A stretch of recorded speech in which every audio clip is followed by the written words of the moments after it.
There's Ezra. Can you hear me? Yes, I can hear you. All right. Mary, thank you so much. Thank you so much, everyone on this call, for joining.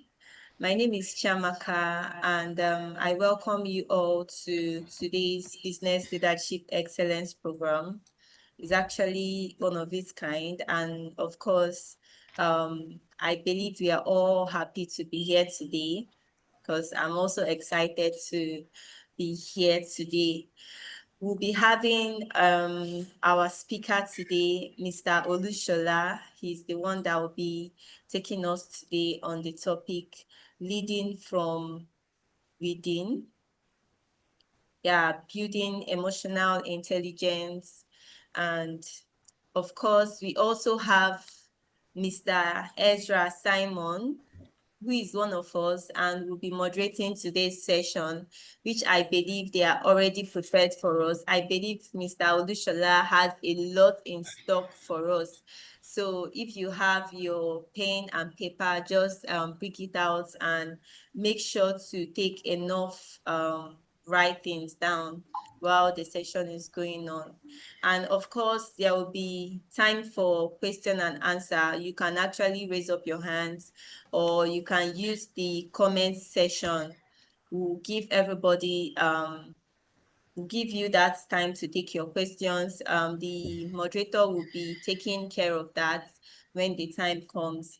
And aside that, it's just to encourage us, for some of us that would like to put their camera on, please try to maintain a professional background because this meeting is being live streamed and you wouldn't want to see yourself on any of our socials staying in a tattered environment. So do well to maintain a professional background and remain mute. If you just have anything to say or a question, you can raise up your hand. So those are just the basic rules we need to take understanding of. So right about now, I'll be handing over to the moderator. But before then, before the end of the session, we'll be sharing a survey or an attendance. Please do well to fill the attendance. It's very, very important for some of you that will be looking out for the recording and the slides of the session. So do well to fill the attendance. We'll be using it to share the recording and slides for you as well when the time comes. Thank you so much for listening and do well to enjoy the rest of the session. Mr. Simon, hope you are ready for us. You can take over. Thank you so much. Good afternoon, everyone, and Yeah, welcome good to. afternoon. Good afternoon, everyone, and welcome to our.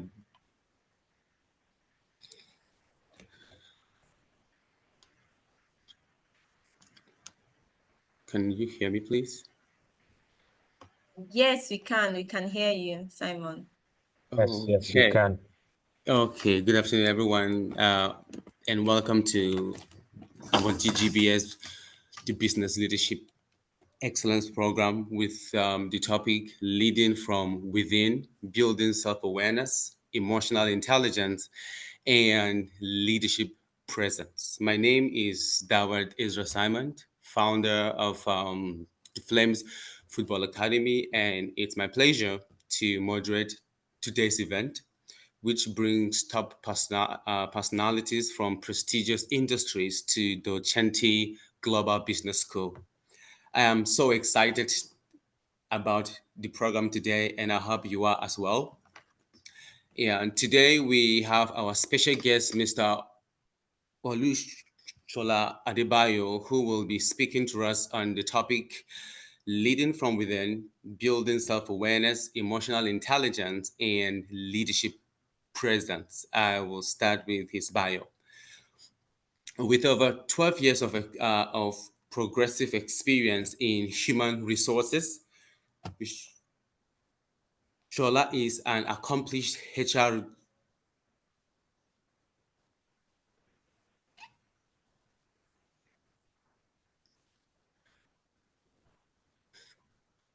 recognized for delivering exceptional results in talent acquisition, talent management, and full cycle HR operations.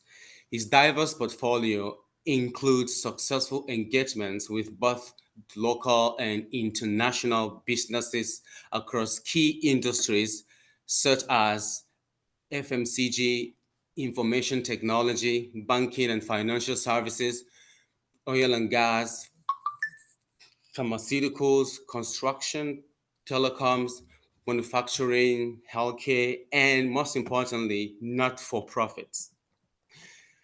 He holds a bachelor's degree in business administration, an advanced diploma in human resources from the London Academy Business School, and a master's degree in international human resource management from the Valencian International University, Spain.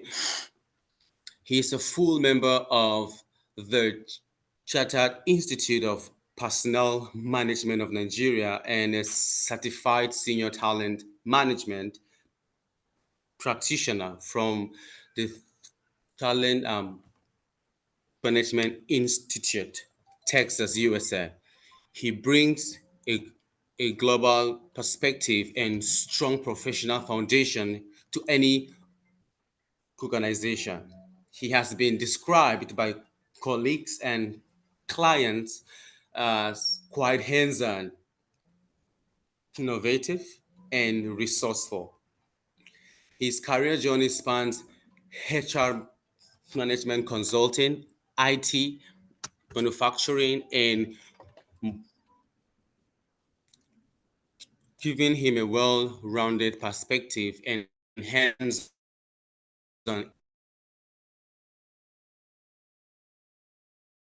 insight into aligning HR, especially passionate about learning and development, having designed and having designed and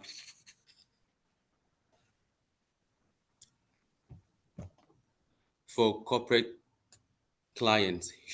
His workshops and coaching sessions are known for being interactive, practical, and transformational, empowering professionals to grow in leadership, communication, team collaboration, productivity, and organizational performance. His areas of expertise span the full HR spectrum, including strategic talent acquisition and onboarding, employee engagement and performance management, learning and development strategy, HR policy development and compliance, workforce planning and succession management, employee relations and conflict resolution. In addition to his HR responsibilities, he has also led office administration functions, ensuring seamless business operations through administrative process design and optimization, facilities and vendor management, executive support and calendar coordination, as well as budgeting and cost efficiency in administrative support services. Known for his strategic thinking and people first approach, Chola is a trusted advisor to, executives and mentor to up and coming. His career is driven by a belief that people are the most valuable asset in the organization. They can unlock extraordinary value. Outside of his outside of his professional life, he is a devout Christian, a husband, and a father. He brings the same values of commitment and excellence to both his personal and professional life.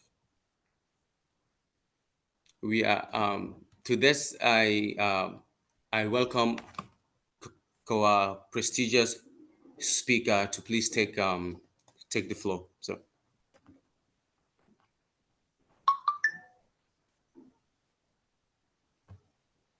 yes, Mr. Kolushala, you can take the floor, sir. Thank you very much. First of all, I would just like to confirm if I'm loud and clear. It's crisp. I need to confirm that because I'm actually on a project somewhere in Ogun State. So I know the network here hasn't been stable, but we'll see how much we can take advantage of. I'm actually outside. Just to ensure that network is stable. So I can see thumbs ups, thumbs ups, yes, and that means that you guys can hear me, correct? Okay, so first of all, I want to appreciate Docenti Global Business School for the opportunity. Thank you so much for the platform to be able to come over and speak to your students. I hope and I believe the session will be a worthwhile one. Okay. So let me know when you can see my screen so that we can just go straight to the business of the day.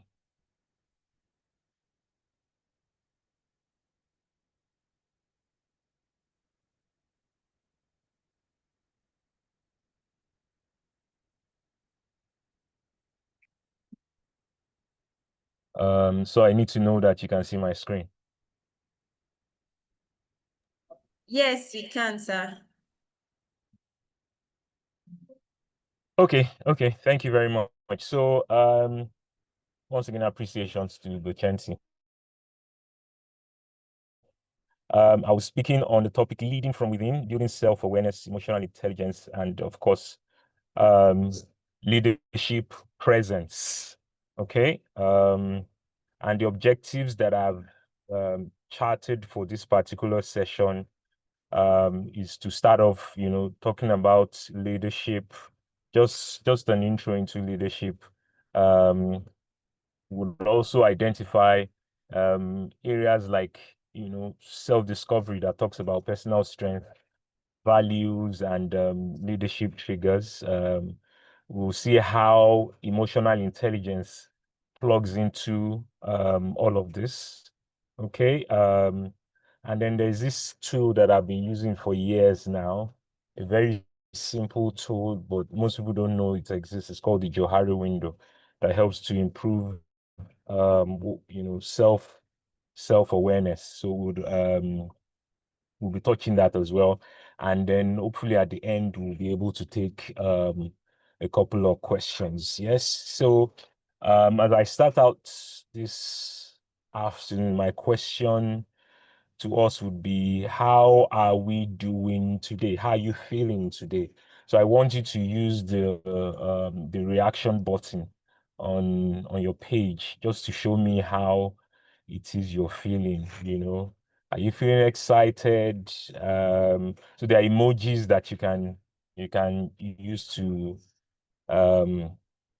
depict how you're feeling. So I see some people clapping. I see somebody celebrating. Okay, so I'm seeing the emojis. Yes, they are coming up. Okay, so if you look at my screen, you can see quite a number of emojis. These are not the regular ones. So my question is driving somewhere. I'm going somewhere. Okay, so I can see the emojis. I can see the thumbs ups. Yes, I can see all of that. I see that we are all excited. But let me ask my question all over again. How? Because from experience, when you have sessions like this, nobody wants to say I'm sad. All those kind of things. So If you don't have the emojis to depict how you're feeling, maybe what you can do is you can just type it in the message box. And I want you to be open this time around. Okay, forget what is popular right now. Yes, forget what is popular. You have to sound, oh, I'm on top of the world, I'm feeling high, all of that. Tell me exactly how you're feeling right now. Are you a bit under the weather? I just want the truth. Oh, somebody says exhausted, so I like that. So people are coming out of their shells. Somebody is exhausted. Who else? Who is stressed? Who is tired? Who wants to take a nap? Where are those people? Somebody's hungry. I like that. A mad woman says he's hungry. He needs to get something to eat. You know, Okay, so people are not so I like this. So what is happening now is that people are no longer going with the flow of just choose an emoji that is popular. Emoji that is popular in this case is all those fun emojis. I'm excited, hi, all of those things. And this is supposed to speak to something. Yeah. Okay.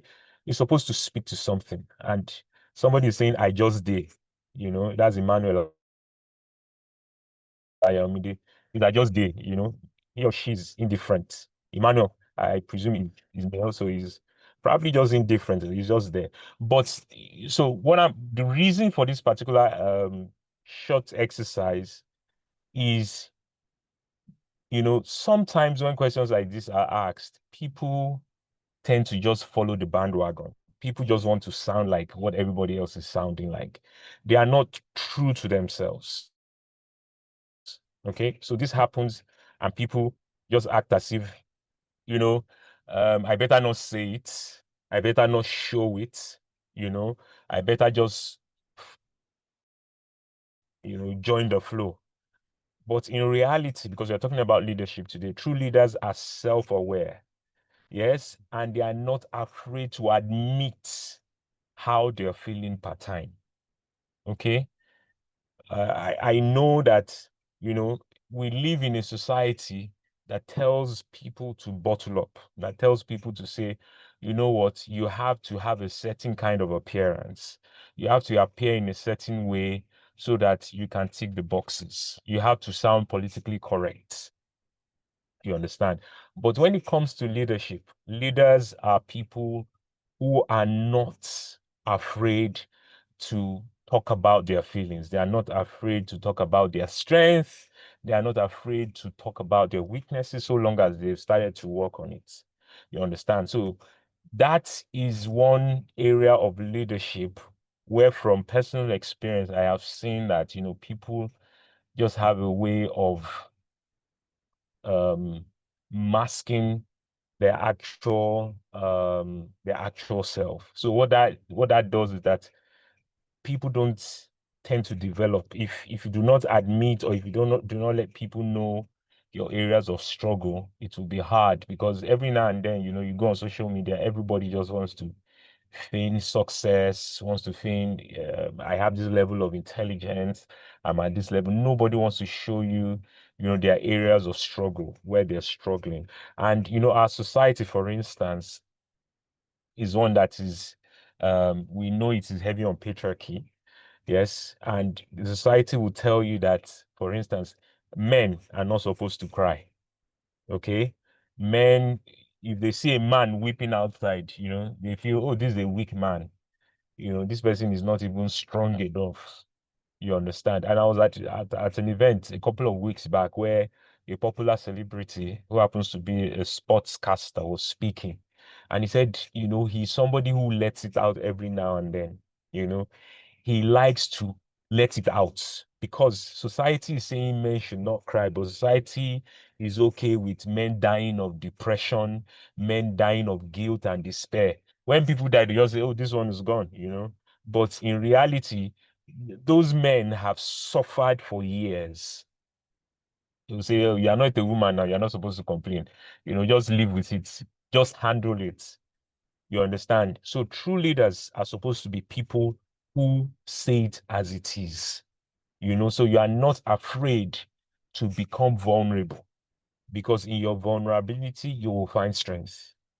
Okay. And that is a lesson that if you have the opportunity to sit with true leaders, they will tell you that is, getting to some leadership roles or positions in life might not be as hard as actually maintaining those positions.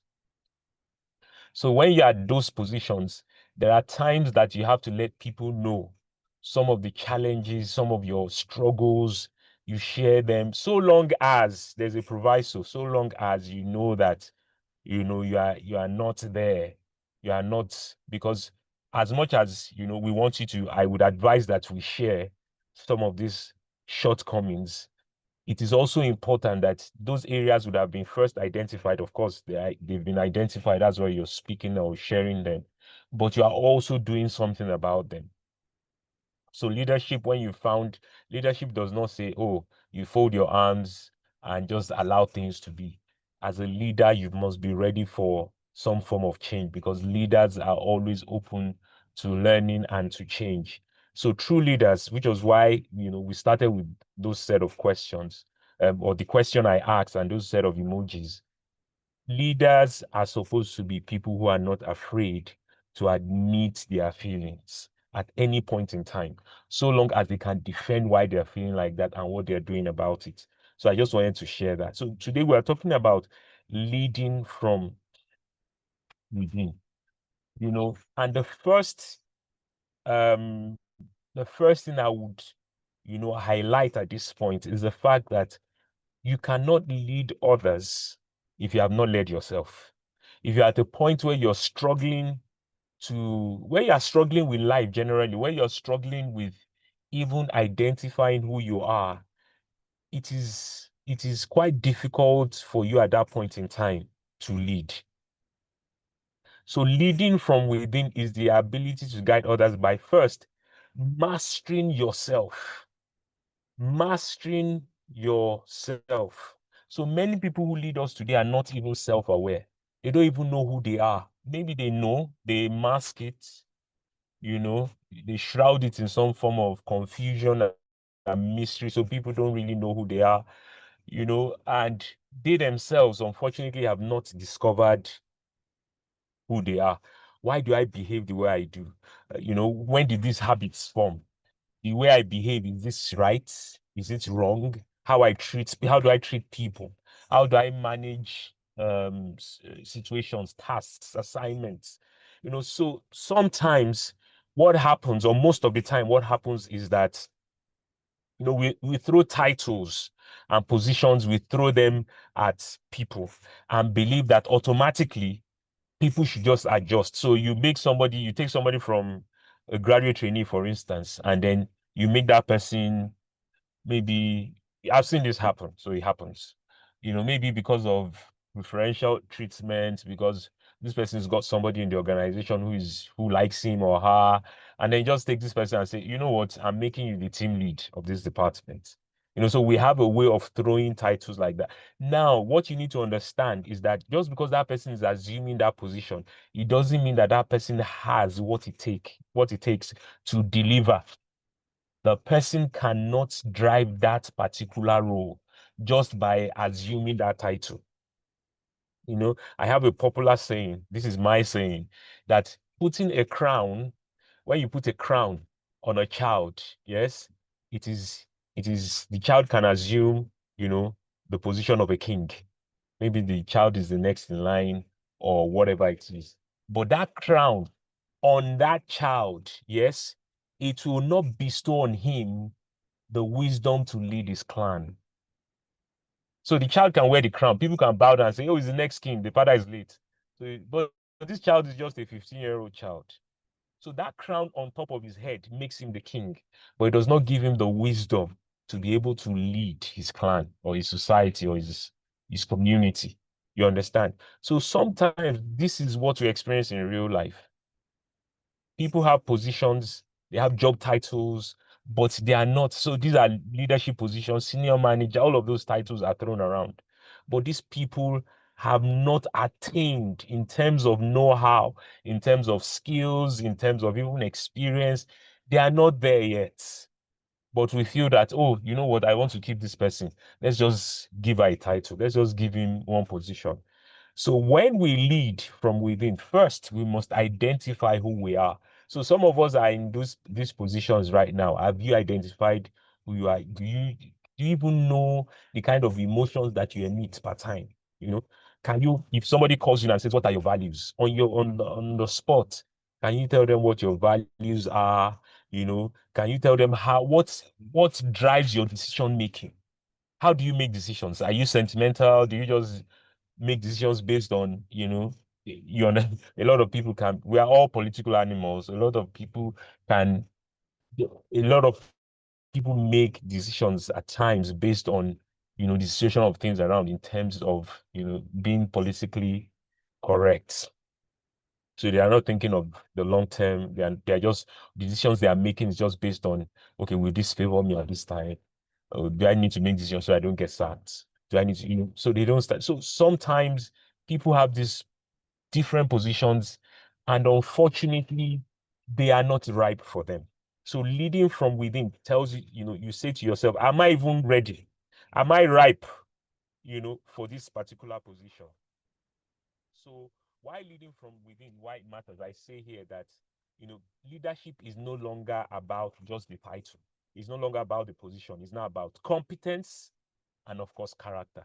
Because these things are the things that, I said it earlier, people can throw job titles at you. They can give you job positions. They can, for whatever reasons. Yes. But you being able to, your ability to succeed in that particular position, on that job, will depend on your competence and your character. It's no longer about, I'm the head of the department, I'm the manager. It's no longer about that. Yes. Emotional instability, which a lot of people who are not right for leadership positions, they meet. It can kill teamwork and destroy credibility. And we can see it with people who currently hold our public offices. You see this a lot. Sometimes it's the gaff. Sometimes it's, things that they say that, unfortunately, in this age of technology, some of the things that they say, you cannot retract them. So you see that people say things that, ordinarily, if there was no social media to capture them, they could have denied that they said them. But these people are people who are leaders, people who are supposed to be in positions of authority. Values guide behavior in times of crisis. So as a leader, do you even have values? Do you have things that say that this person is a person of integrity? Even when you lock him behind the door, when nobody's watching, this person will stay true to who he says he is. You understand? Come what may. I met a couple of political office holders, and they tell you, ah, before I joined, or before I assumed this office, I always thought that, this thing is different. But my question to them has always been, you are in now and now complicit. You are in now and you have now decided to join them. Why did you not take a stand? Why did you not say, you know what, I am going to be different? Instead of me to continue like this, I resign. I know in Africa, public office holders don't resign, but it's an unfortunate thing. So people must, as leaders, you must have values that would guide you in times of crisis. And those values, they speak to your person. Some of you might be leaders. Unfortunately, if you don't have strong values, believe me, you're just holding that office. People around you know that you cannot be trusted. People around you know. So you are not somebody that is looked up to, that they can even bring situations to, because they already know that this man is just there for title. We have tested him, we have seen situations, and this man, we saw his true behavior in times of crisis. Okay. And that point I put here is that organizations are now hiring for emotional intelligence. When we talk about the future of work, we talk about jobs, different jobs coming up, different jobs becoming obsolete, and different new ones coming up. One thing has always become constant. Emotional intelligence is something that artificial intelligence cannot replace. Okay, so emotional intelligence is a soft skill, but it's soft skills that leaders have, and we're going to talk briefly about it as we go on, that top leaders have, and they will never ever compromise on it. So if you have not developed emotional intelligence or emotional quotient and you are handling a leadership position, you say, I'm the manager, I'm the this, and you enjoy, because in Africa, we enjoy those titles. We enjoy what comes with those status. Official car, I'm going somewhere, people are just saying, welcome, sir. You know, all of those things, we enjoy it. But in terms of the qualities of leadership, we don't have them. In terms of values, we don't have them. In terms of emotional intelligence, zero. And you know what we are talking about here? You know, sometimes you don't know until it messes you up. I have seen, and this is not hearsay, I have seen people who are technically sound, you know, who are on top of, you know, whatever role it is that they handle, individuals who, you know, who are fantastic intellectually, who professionally, technically. I have seen them fail woefully at leading others. I've seen them fail woefully at projects, you know, not because they are not intelligent or technically savvy, but because the posture, the character, the emotional intelligence, you know, to achieve something that is beyond them is not there. You understand? So naturally, human beings are selfish. We are selfish people. We think only of ourselves. But as leaders, we move from being in that position, you know, to now beginning to think of others. If you go to classes where they talk about emotional intelligence, they will tell you need to put others first ahead of yourself. It's as simple as that.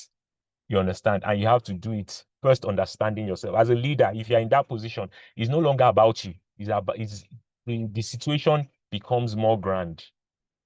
Yes, it's it's thinking and putting others first before you're selfish first. And when I say you're selfish, I'm not saying that I said it earlier. Naturally, we as human beings are selfish. We think only of ourselves. So it tells you that when you assume a leadership position, you have to begin to drop things that are natural to you. Oh, how would this thing favor me? You have to drop it. It's about how would this thing favor everyone else, everybody else, you know, the entire lot, the commonwealth. You know, and that is, you can see that in Nigeria today, that, you know, people assume these positions of leadership, they think only of themselves first, of their families, and that is not leadership. If you are not thinking about the commonwealth of others, it is not leadership, you know. So leading from within tells you that, you know, all of these areas that I've mentioned, that there are things that are very important. Otherwise, it's just a matter of time that, you know, if you lack all of these things, you will become messed up. You are going to get messed up. You know, situations will come that will test that your true character. Situations will come that will test whether you are in that position because of money, because of yourself, or because of the grand picture. Okay. Now, so question of who are you is something that, you know, over the course of my life, I think this started about 7, 8 years back, where people, you know, I stumbled on this on a personal discovery program where this question was asked incessantly. Yes, why do I behave the way I do? You know, who am I exactly? Who am I when nobody, because who you are, who you truly are is who you are when nobody's watching. You know, who am I exactly? What energizes me? What are my triggers? What are the things that gets me edgy? You know, what dampens my mood? What are my weaknesses? What do people say about me? You understand? All of these things, the summation of all of these things are important in self-discovery. The host that spotlight. Okay. They are important in self-discovery and leadership, because you can't lead others if you cannot lead yourself. If you have not led yourself, you cannot lead others. If you have not led your family, you cannot lead. And when I say your family, I don't mean necessarily that you have to be the husband. Yeah. But if you have not led people as small as a family unit, You cannot say you want to lead an organization if you have not led your brothers in the house, your siblings. If you have not led projects in school, if they throw you, if you have not led in those little capacities and somebody just throws you into some leadership position, believe me, I have seen it many times. It's just a matter of time. One situation will mess you up. So self-discovery is very important. Is very important. Asking these questions is very, very, very important. And whatever means, listen to what I'm about to say, whatever means you will take, it will take you, whatever it will cost you to discover who you are, please, by all means, go for it. Whatever it will cost you. Whatever it will cost you. We're going to be talking about personality assessments as we go on. And abroad, this is something that is just standard. You want to get a job, you do a psychometric profiling assessment. They want to assess you. They want to understand your personality before you even step into that job. So you might be the person who scored highest in the assessment. But beyond that, they want to understand how you behave. So it tells you the value of self-discovery.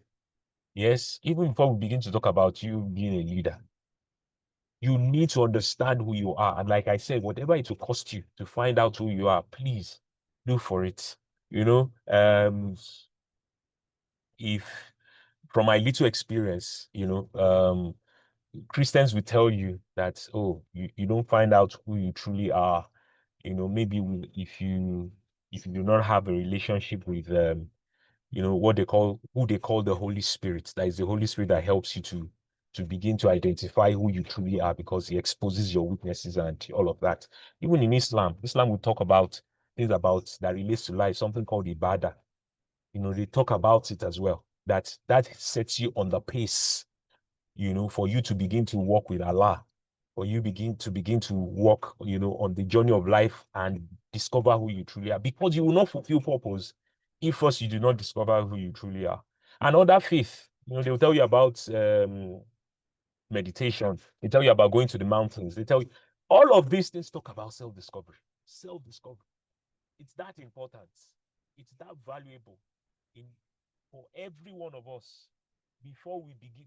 It's like you typically doing your, you stand in the mirror. You need to look good before you go out. You understand? You don't just wake up from your bed, not putting on any clothes, and just go out. So you have a mirror to show you first, who are you? Who am I? And then when you have done the needful in terms of how you look and all of that, then you can go out. That is what self-discovery is all about. And it is until we have done that that we can begin to talk about leadership. So I talked earlier about personality assessments, and these assessments, they help us to identify who we are. So I use it in my line of work. So by the nature of my work, I'm a certified recruitment consultant. So it's something that at some point in time in the recruitment process, we apply it. We apply personality assessments to determine, okay, this person is good technically. This is a good accountant. This is a good marketer. But in this organization, we also want to check behavior. We want to check personality. So we want to check how this person thinks, how this person behaves, what spurs this person's feelings. So personality assessments help us to do that. So if you have this question, if you are wondering, Sorry, who am I? sir, Mr. Shola, I'll be sharing we can't clearly hear you again. Your voice Yes. is reducing. Okay, is it from this page? Yeah, it's Can you better hear now. me now? Yes, it's better now. Okay, so I should just continue from this page. Yes, sir. Okay.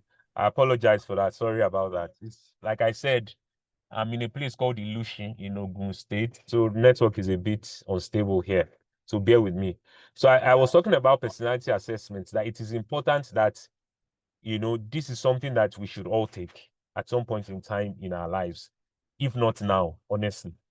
So sometimes maybe the nature of the job you've applied to, or the organization you want to join, they can say, oh, they will deploy personality assessments for you. But I tell you that it is important that it is something that you on your own should go and do.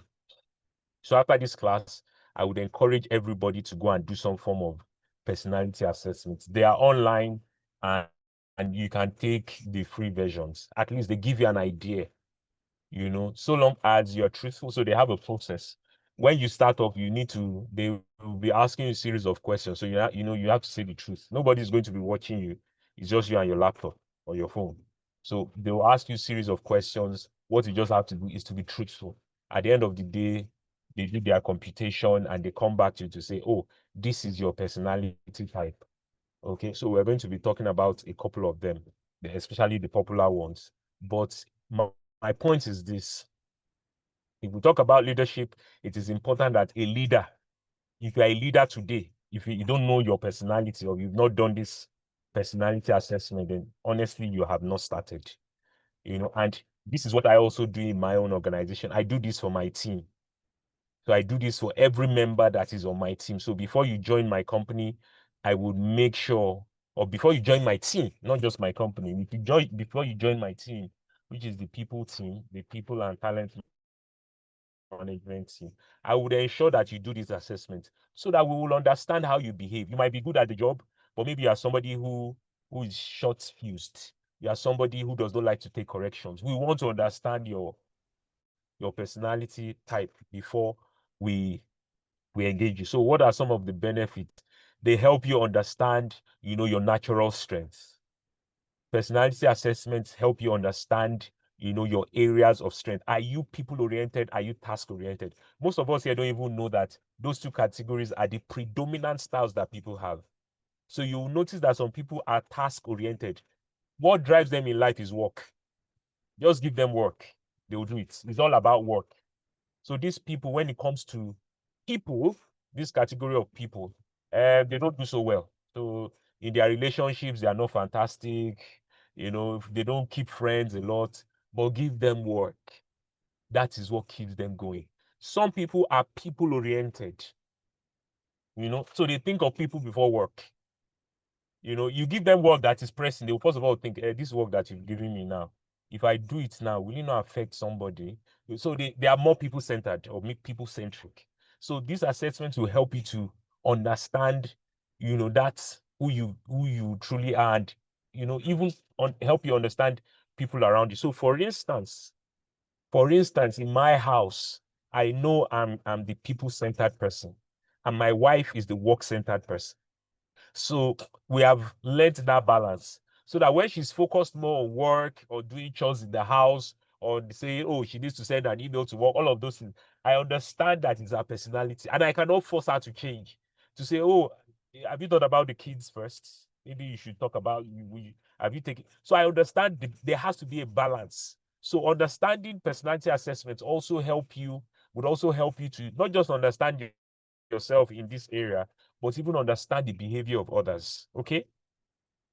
They also help you reveal what we call blind spots. We're also going to talk about blind spots further when we talk about the Johari window.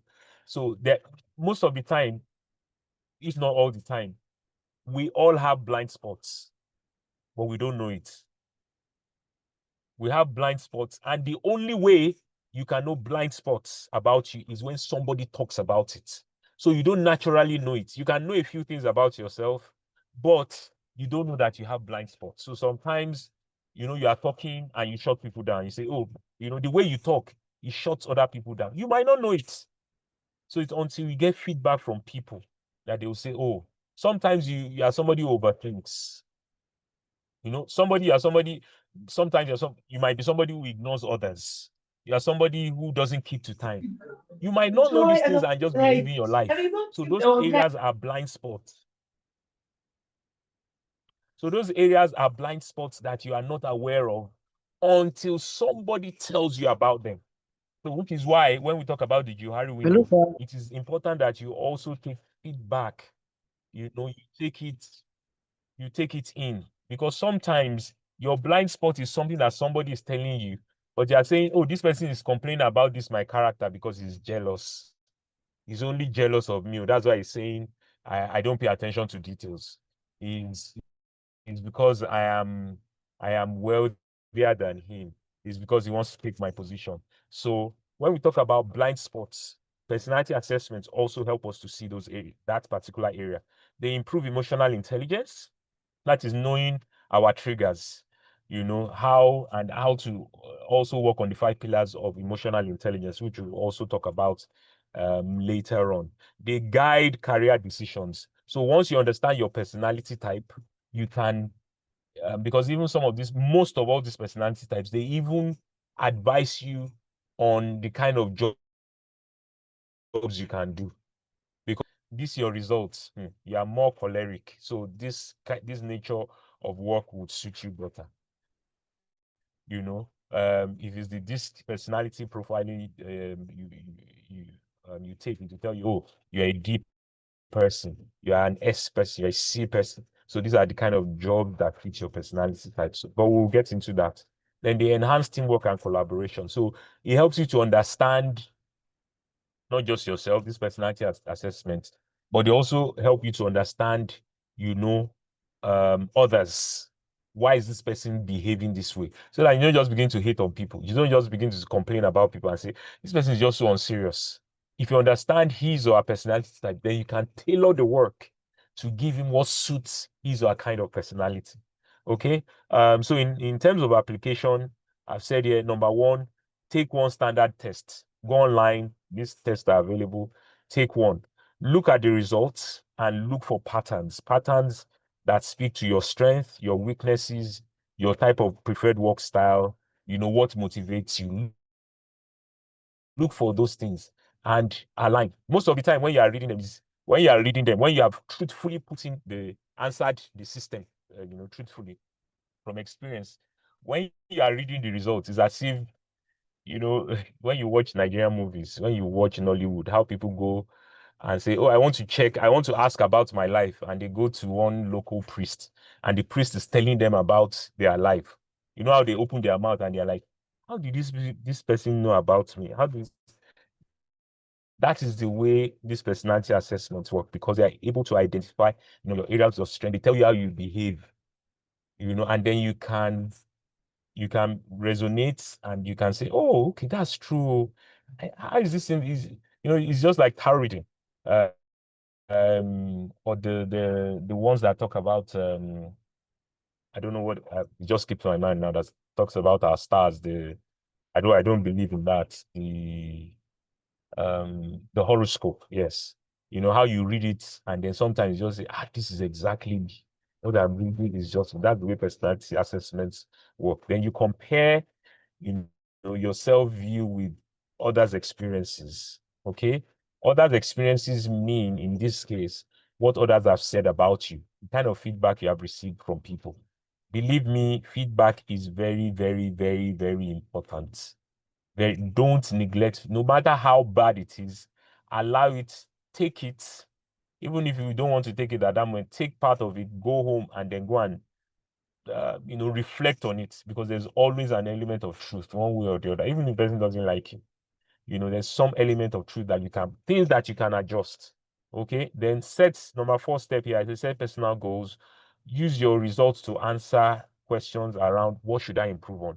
Now that I know my strengths, how can I use them better? Now that I have identified my weaknesses, how can I work on them? Because it's important that you amplify your strength and then begin to work on your weaknesses, so that you take your weaknesses from weaknesses to strength.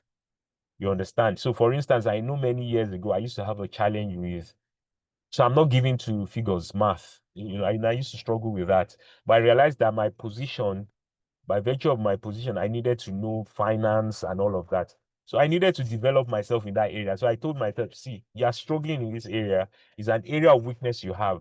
I didn't say, oh, that's the way I was born, so I should continue to live. I realized that if I'm going to move up the ladder in my career, it is important that I understand some element of finance, at least at senior management level.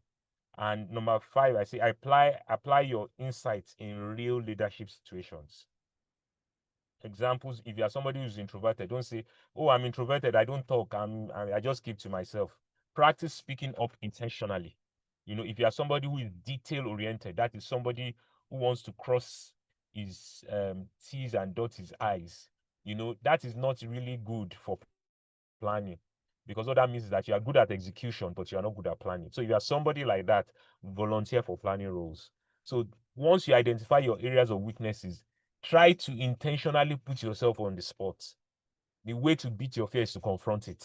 So if you know your weaknesses, confront them. So this is how you apply, personality assessments. And here, I tell you that you have a few ones that I've mentioned here that you can find online. The MBTI is the Myers-Briggs type indicator. This one has 16 types. You can go online, Google it. It has a free option for you. If you want to take it further, maybe if it tells you the basic one, you can then say take it further to understand more. But at least I believe that if you get the free one, the basic one, it would go a long way to helping you. So this one talks about 16. This one tells you that there are 16 different personality types in the world. So if you take the MBTI, you will see the one that you fit into. It talks about 4 dichotomies when it comes to this one. So at the end of the day, you will see that you belong, it will ascribe 4 letters to you, different letters, IT, NJ, all of those. You have 16 types basically. So this is a popular one. Another popular one, very popular, I got to know about this more than 10 years back now, is a DISC personality type, which also has a free version, that you can use, that you can Google and find out where you belong. And this is so simple because it's just 4. This is so simple that you can really understand it. If you are a dominant person, you are more choleric, you are more driven to work than people. You are more driven by work than by people. If you are somebody of influence, if you are I, it says, oh, you are more people-centric. You talk about people. You think about people. If you are compliance C, you are more work-oriented and you are left-brained. So it says many things, basically. It's not something I can share now, but if you go online, it's so simplified that you see it can help you talk about how you behave after you have taken the test. So you need to take the test to know where you belong, whether it's D, I, S, or C. Okay. And another popular one that, I don't know if there's a free version of this, but I have heard that this is the most reliable assessment. And I know organizations pay for this. And I'm thinking that's why there's no free version. But if you use any of the first two, it's also fine.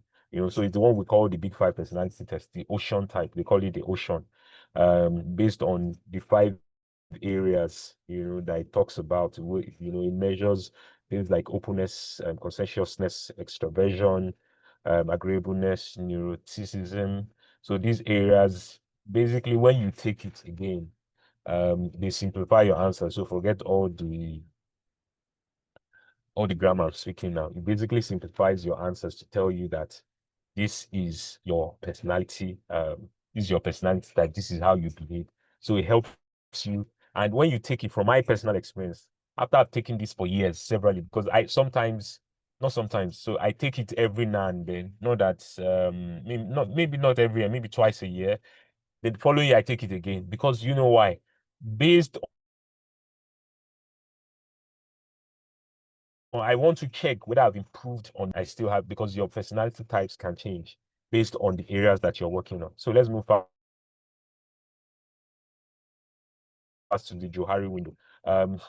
So this Johari window this is also a good one. Although it's very simple, but it's a good one that helps us. So it's called the Johari window because it was designed by Joseph Lofts and Harrington Ingham. Okay.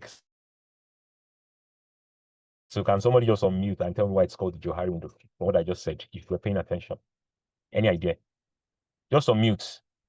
Just unmute if you have an idea why it's called the Johari window. Some people are pressing their phones. They want to check ChatGPT. Anybody?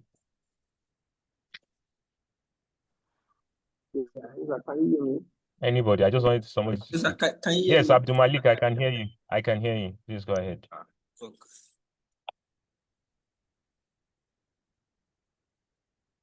Hello, I can hear Sir, you. can you hear me, sir? I'm on network.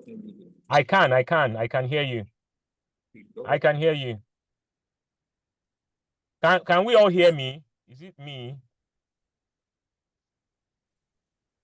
Hello, sir.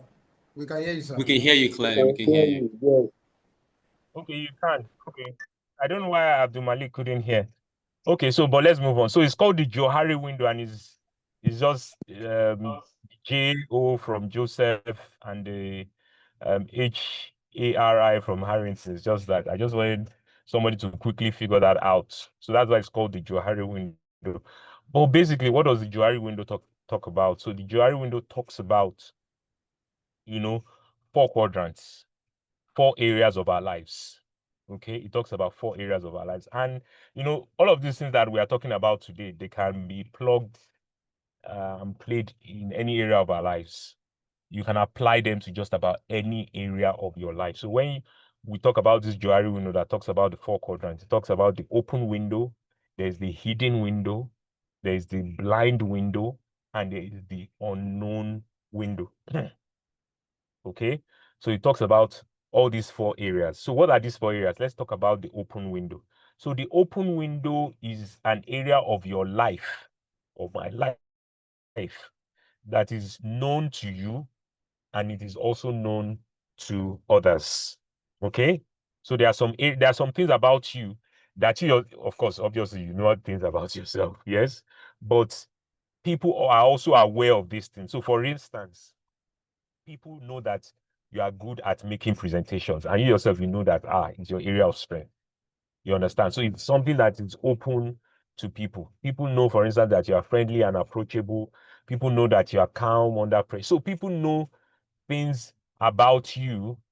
Yes, people know things about you that you yourself, you have not hidden from people. So these things are public knowledge. People know, for instance, that I am a graduate.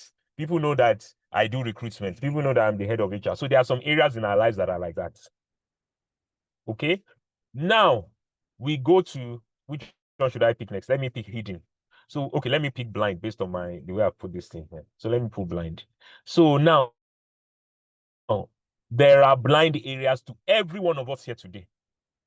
There are blind areas of your own life, not somebody else's. Your own life that you are blind to. So everybody's got a blind spot. Okay. So this blind spot is not known to you, but it is known to others, which is the strength that Johari window highlights. This blind area is not known to you. Yes. And this blind area is about you, but you yourself do not know it. Okay. But others know it. So these are things around your character, how you behave under stress. You know, it could be quite a number of things. It could be quite a number of things about you. Yes. Sorry, I'm outside. I'm in the car. Sorry. So there are quite a number of things about you that you yourself do not know, but others know. So usually these things are known. They become known to you by feedback. And when they become known to you, you have to accept them. Now, when I say accept, it doesn't mean that, you know, somebody who doesn't really like you can come and say anything about you and say that's the way you behave. And the person might be saying that out of, maybe it's not the truth, but the person is just saying that basically out of jealousy, whatever it is. You understand? So my point here is you don't have to take every feedback, but you have to think through every feedback. You don't have to take them, but think through them. So this blind area is very good if you are somebody who is open to criticism, who is open to feedback, because people will tell you this is how you behave. And who are these people? The people who give this feedback to you are people who have nothing to gain from you. So for instance, in my life, I know that the person who gives me, you know, this very good, and we do it to each other, is my wife. So she knows that she's telling me not because, you know, she wants to gain anything. She's my wife. She's in the house. So she tells me the way it is. You understand? So you need people around you who are also like that, who are not necessarily your spouse, but who tell you the truth, not because they want to gain anything. So for instance, our parents are like that. So they tell you, so sometimes they hammer on things and you see, my dad is too difficult. My mom is just, no. They are seeing things that you can't see because they blind spot to you. And a typical example is, you know, if you have a stain on your back, until somebody tells you there's a stain on your back, you will not know. So that's the way the blind spot works.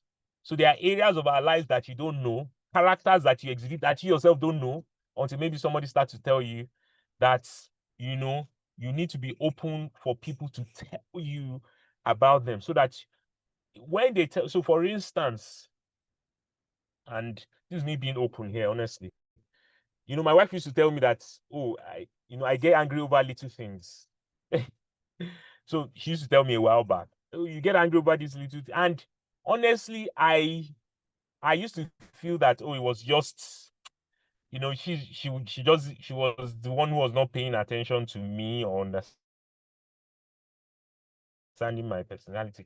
But after a while, I started to notice it, because I started to receive this feedback from others. Oh, but that issue was nothing. Why did you just snap? So I started to see that, oh, really? So this is true. My wife has been telling me this, and this thing is true. So it was something I did not, I was blind to, until people started to tell me, and I was open about it. When my wife started to tell me, I was not. I thought maybe she just didn't understand, or she was, she just didn't understand how I was feeling per time, as a, as a man, you have different moods in the house depending on what you're going through. So I thought, oh, my wife is one that you understand what I was going through. But when people started saying that externally, people would just say it in passing. Then I started to see that, oh, this feedback I must take it because I've heard it before. So that means it is true. So I started to work on it. You understand? So that is how the blind area works. Now there's what we call the hidden area. And that hidden area, how that works is this. There are areas of your life that people don't know, but you are hiding it from people. Okay? You are hiding it from people for whatever reason, for whatever reasons you have. You are hiding it from people. That's up to you. But it's important that, you are not saying just throw your life out there and open up everything. We're not saying that is what you should do, But it's important that you open up with hidden areas so that you can get help. From my little experience, areas that you don't open up about can mess you up. Because if you don't open up about them, people think you have strength in that area, so you don't seek help. Even somebody might be sitting next to you who has the solution to that problem, but because you've come with the appearance of, oh, I'm so strong in this area, I don't need help, the person will go away with the solution. So it's important that if we have hidden areas that, there are areas of struggle, we should talk about them. For instance, you're struggling with public speaking, but you pretend to be confident. The time is going to come where they are going to put you on the spot. You did not prepare for it, and you cannot hide and run. They'll just say, what's your opinion? What do you think about this matter? And maybe before now, you've always hidden yourself, or you've always said, oh, I will go with the last speaker. I agree with the last speaker, because you don't have anything to say, because you are not confident. But that day will come where there's nobody. And then, you'll now be put on. So if you have those hidden areas where you're already struggling, it's good to be open about it. And sometimes it might be positive. You might have creative areas, but you keep it to yourself. And you have a problem that you're going through in the organization, but because you are somebody who hides things, you don't want, I don't want trouble, I don't want more responsibilities, I don't want to tell them I can do this thing so they don't add to my portfolio. You keep quiet. But then the unit begins to suffer. So these things happen. So that is the the hidden area. Now there's another interesting one, the unknown area. Now this unknown area is very funny, because the unknown area happens because you don't know about it, and even others don't know about it. It's about yourself, or it's your life, but you do not know that you possess that strength, and others too do not know that you possess that strength until situations happen, that bring you to the that exposes that area in you. You understand? So those areas are things that you've never tried. It's never been tested at any point in time. So for instance, you don't know that you can lead a team until they put you in charge during crisis. You get what I'm saying? So those things can happen. You haven't discovered that you even have a knack or a skill for negotiation. You understand? So those things are areas that are unknown to you, but situations will bring them out. So you have to pay attention, to situations that happen when you have, that bring out these things. So how do we apply the Johari window? It's as simple as this. Number one, look for 10 to 15 things or adjectives, I should call them, that describe you. Yeah, look for them. So maybe, I'm a quick thinker. What do people think about you. So you list them, that those adjectives that you think first qualify you, then ask people what they think about those areas. They can add theirs. Tell them to also choose theirs, based off of what you've chosen. Oh, describe me. Do you think I'm a confident person? Let them say it the way it is. That is why you have to choose people that you can trust, not people who will deceive you. So compare the results and then discuss those areas, of, the blind spots, those areas that you think, oh, I didn't know, 5 people have said of these 10, 5 people have said that I am impatient. Wow. These 5 people, are they saying it? Is it a coincidence? Did they tell themselves? Obviously, I would not want to say so, because the people I will ask, I will not tell them to confer with each other, So if 5 people, 6 people, 7 people have told me that I'm impatient, then there's something. Then I need to discuss it. I need to go to them and say, okay, when was I impatient? How, at what point in time? So you discuss it, because like I said, Johari window highlights your blind spot. It helps you with your blind spot and the unknown area as well. Because the blind spots, the reason for Johari window is because the blind spot, you don't know about it, or you didn't know about it until that time. That's why it's important. And then the unknown one are areas that you don't know about until you are situations happen that throw you into that particular situation. So and finally, expand the open area by sharing more about yourself. I mentioned this earlier, so that you reduce more of the hidden area, because you want people to know, and which was why when we started, I said it's also good that we share. Some leaders think that you don't need to tell people about your weaknesses. Yes, maybe not all, maybe not at the time you're going through them, but you need to let people know that you are vulnerable. You need to let people know that you are not. No man is God. Yes, let's face that. No man is, or the all-knowing, the all-powerful, no man is omniscient. No man is omnipotent. No man is omni. Yes. So you need to let people know, so that it will teach them also, which is why when I started, I said, when you have these areas, also talk about how you are improving yourself in those areas of deficiencies or your struggles. So don't come out and say, this is my area, I confess, and then you are weeping. That is weakness. But first identifying it, coming out and saying, this is it, and I'm working on, this is what I have done, these are the things I need. That is leadership. Okay, so this Johari window helps us to also know those areas. And I'm saying here that it's also open, that it's also important that you talk more about the areas that you are hiding. And I'm not saying go on TV and announce it and say, these are my weaknesses, so come and help me. No, you understand? Talk to people close to you, people you can trust, people like accountability partners, people that that this person is not out for anything, this person wants my best. That's another assignment. If you go to somebody and the person exposes you, the person messes you up, don't say, oh, you heard it at one, Shola said it that you should. No, that's on you. It's another assignment. You need to know these people, and what can help you know them is how they have behaved over the course of a few years. You will see the trend that every time this person tells me something, corrects me, it's not because the person wants something. It's not because the person is saying it to get favors from me. This person is just objective as he or she is. So we move to what we call popular one. I hear people talk about this every time: emotional intelligence. Yes, we talk about EQ or EI, emotional quotient, whichever one you want to talk about, you want to call it. So basically, it helps us to understand our own emotions and then the emotions of others. You cannot be a leader and don't want to associate or don't want to identify with the emotions of the people you are leading. It is impossible. It is highly impossible. So it's important that you manage your own emotions first. And we said it earlier that you cannot lead others if you have not led yourself. You cannot handle people if you have not handled yourself. You cannot manage the emotions of others, if you have not mastered your own, which is what emotional intelligence is all about in summary. So it has 5 pillars. Number 1 is self-awareness. Number 2 is self-regulation. 3 is motivation. 4 is empathy. And the last one is social skills.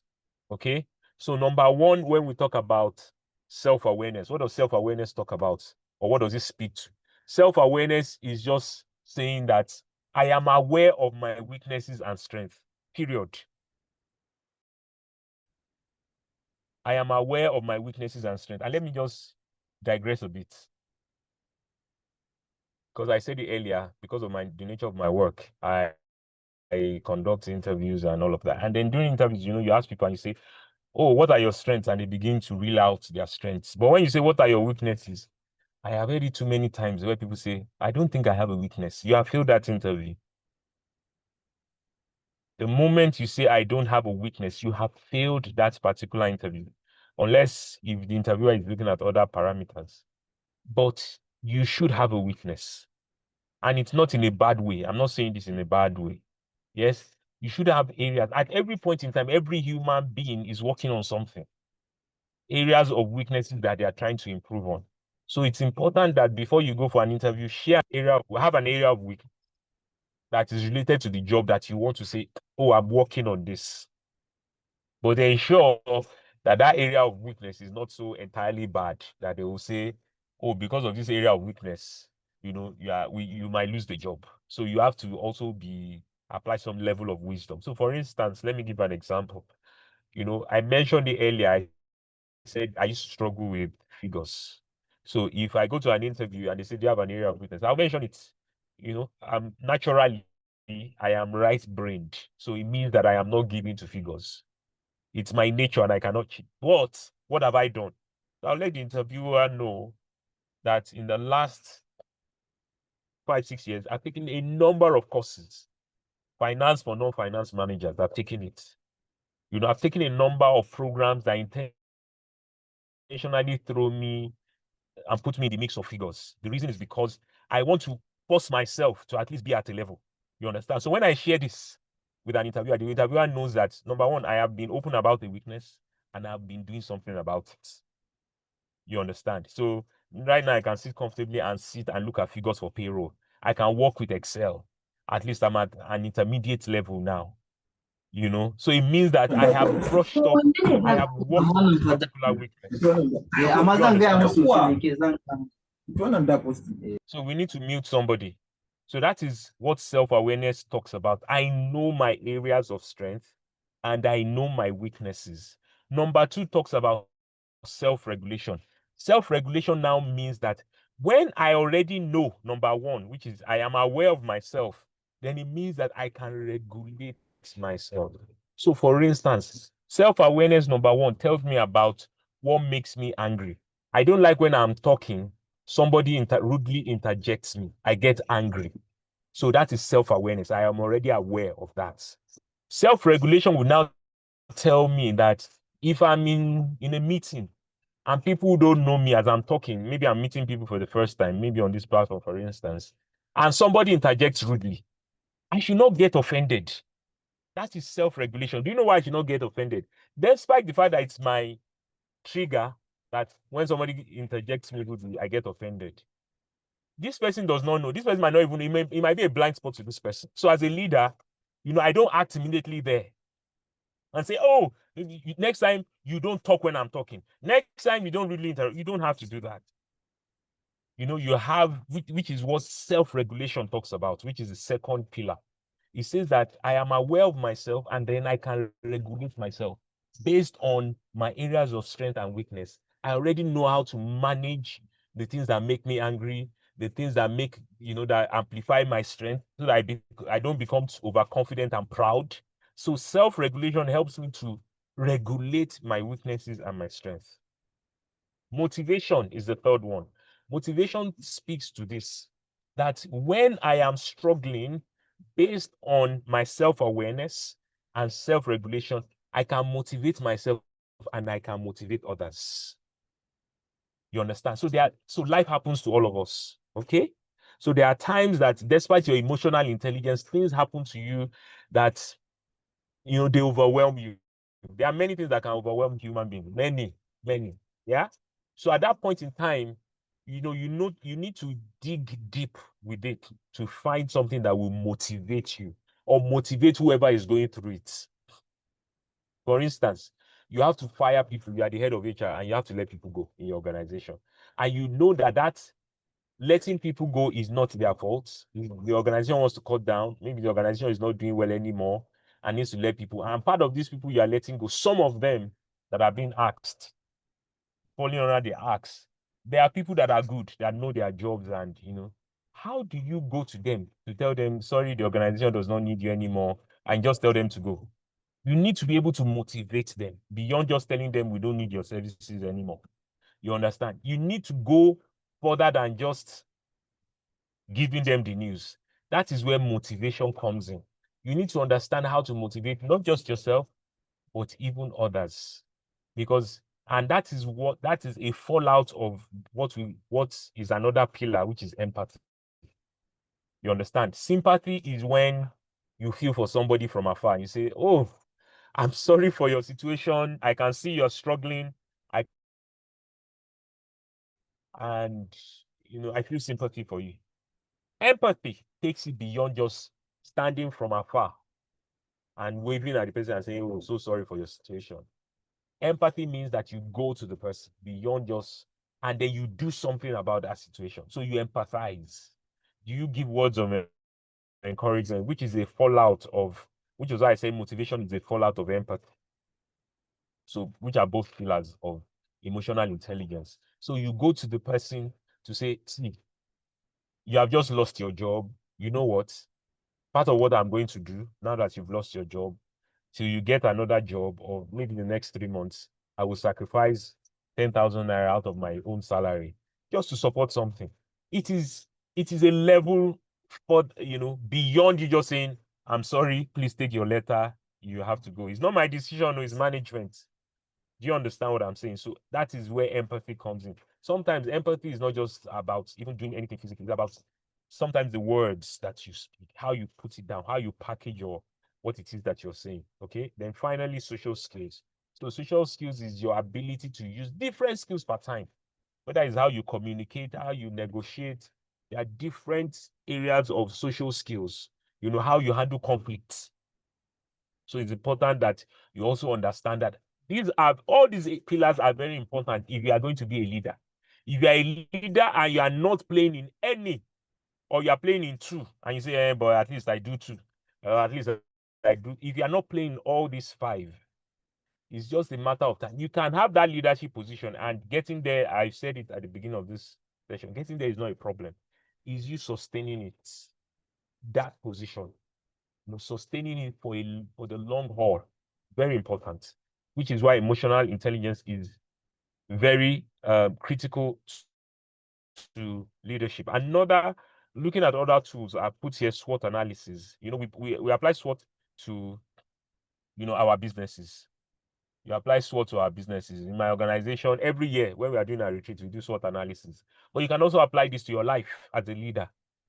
Okay, to identify your areas of strength, your weaknesses, the opportunities that are there for you, and then what are the threats that you probably face as a leader. So when we talk about SWOT, the strength talks about what you do well, and these are things that that are personal to you. Okay, when we talk about the strength, there are things that are personal to you, things that that, oh, this is me. These are my skills, my innate skills. For instance, I am good at public speaking. I am organized. What are my achievements? Okay, so the strength I have is that I'm a graduate. The strength that I have is that I'm certified in this area. So it's a strength. It's personal to you. So when you also list weaknesses, you are also listing your personal weaknesses, which, we've talked about this too earlier somehow in passing. In the other things we talked about, personality assessment, and a bit also when we talked about emotional intelligence, that you must know your strength and your weaknesses. Yeah, obviously. But SWOT analysis takes it further. Aside knowing your strength and weaknesses, which are personal to you, you now go outside. Okay, you now look at opportunities. That's what the O stands for. These are external to you. This is not about you anymore. You begin to identify opportunities that you can leverage. So opportunities, external things to you. So for instance, oh, in my organization, there's somebody who can give me career advice. You know, in my organization, the head of my organization is somebody who I think I can approach. So these things are basically external things. In my organization, we have access to loans. Other companies don't have it. So these are opportunities that you can leverage that are around you based on whether family or work, but based on what you. So for instance, Docenti, correct me if I'm wrong, go correct me, but I'm just throwing this in. So Docenti, for instance, you can say being part of Docenti gives me access to maybe learn Italian.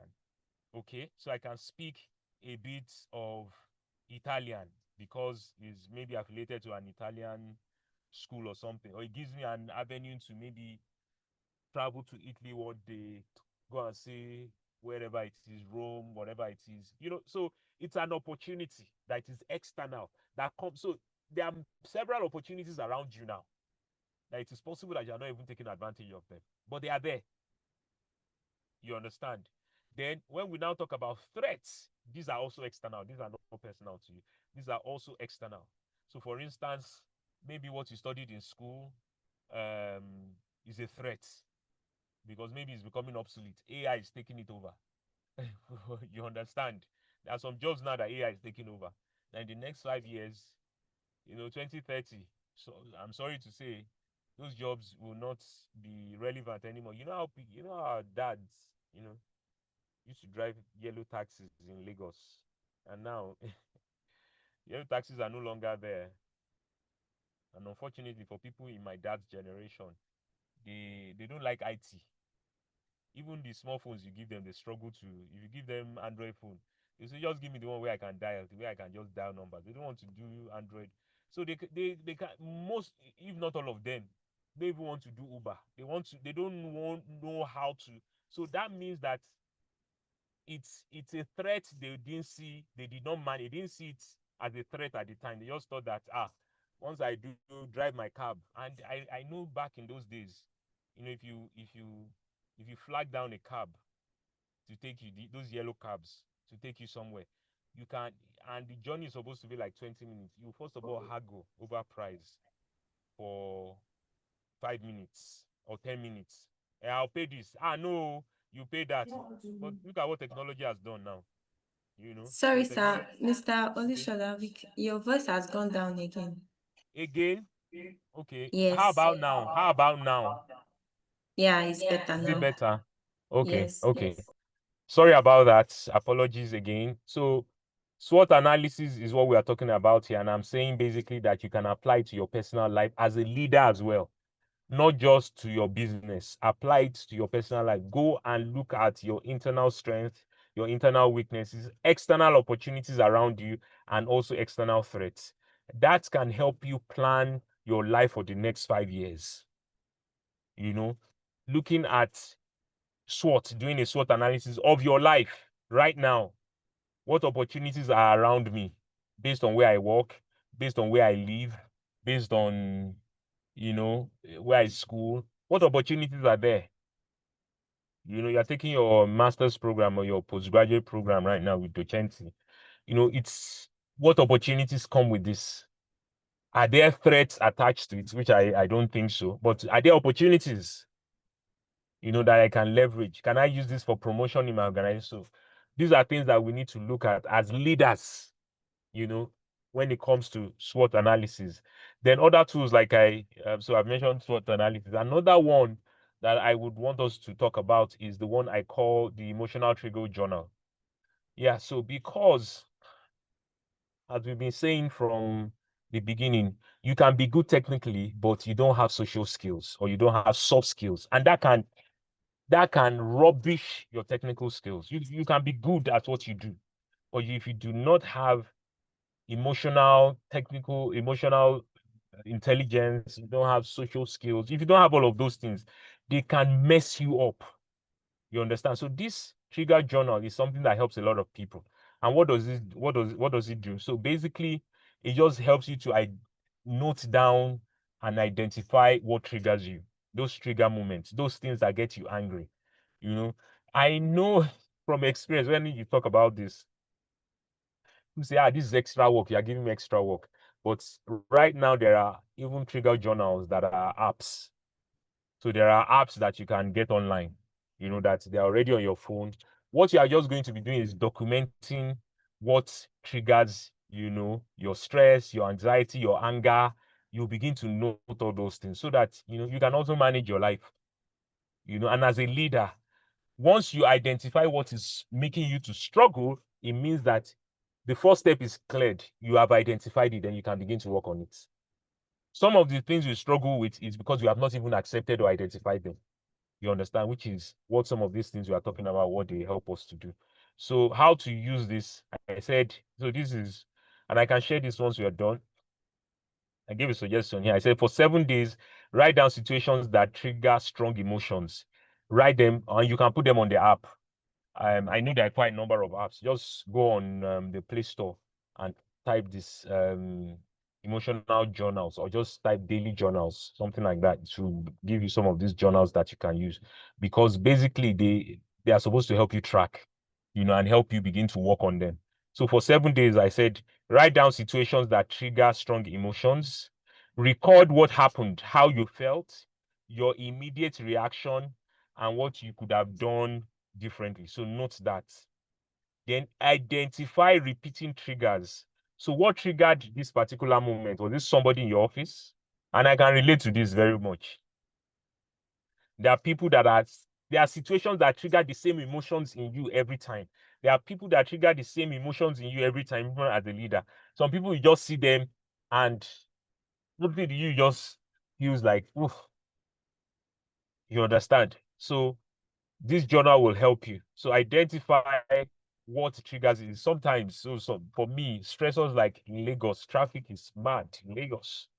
So for me, traffic can just turn my emotions from being hyper to being stressed immediately. I'm just sitting in traffic and, just immediately sitting in 5 minutes and I don't see an end in sight.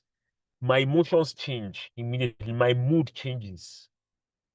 So you need to be able to identify this. Yes. Then develop what we call the pause strategy. So this is popular. Pause strategy means that when these situations happen, instead of you reacting immediately, you pause. You pause. And then you say, when I pause, how do I allow this thing to, just when you're angry, they say it's to, when you're angry, this pause strategy, some people walk away from that particular situation. So they don't, so that sort of kills the tempo. You understand? So for some of us, when we notice these triggers, we can just say, about this situation is what I know. It's on my journal, and I know this is how it usually makes me feel.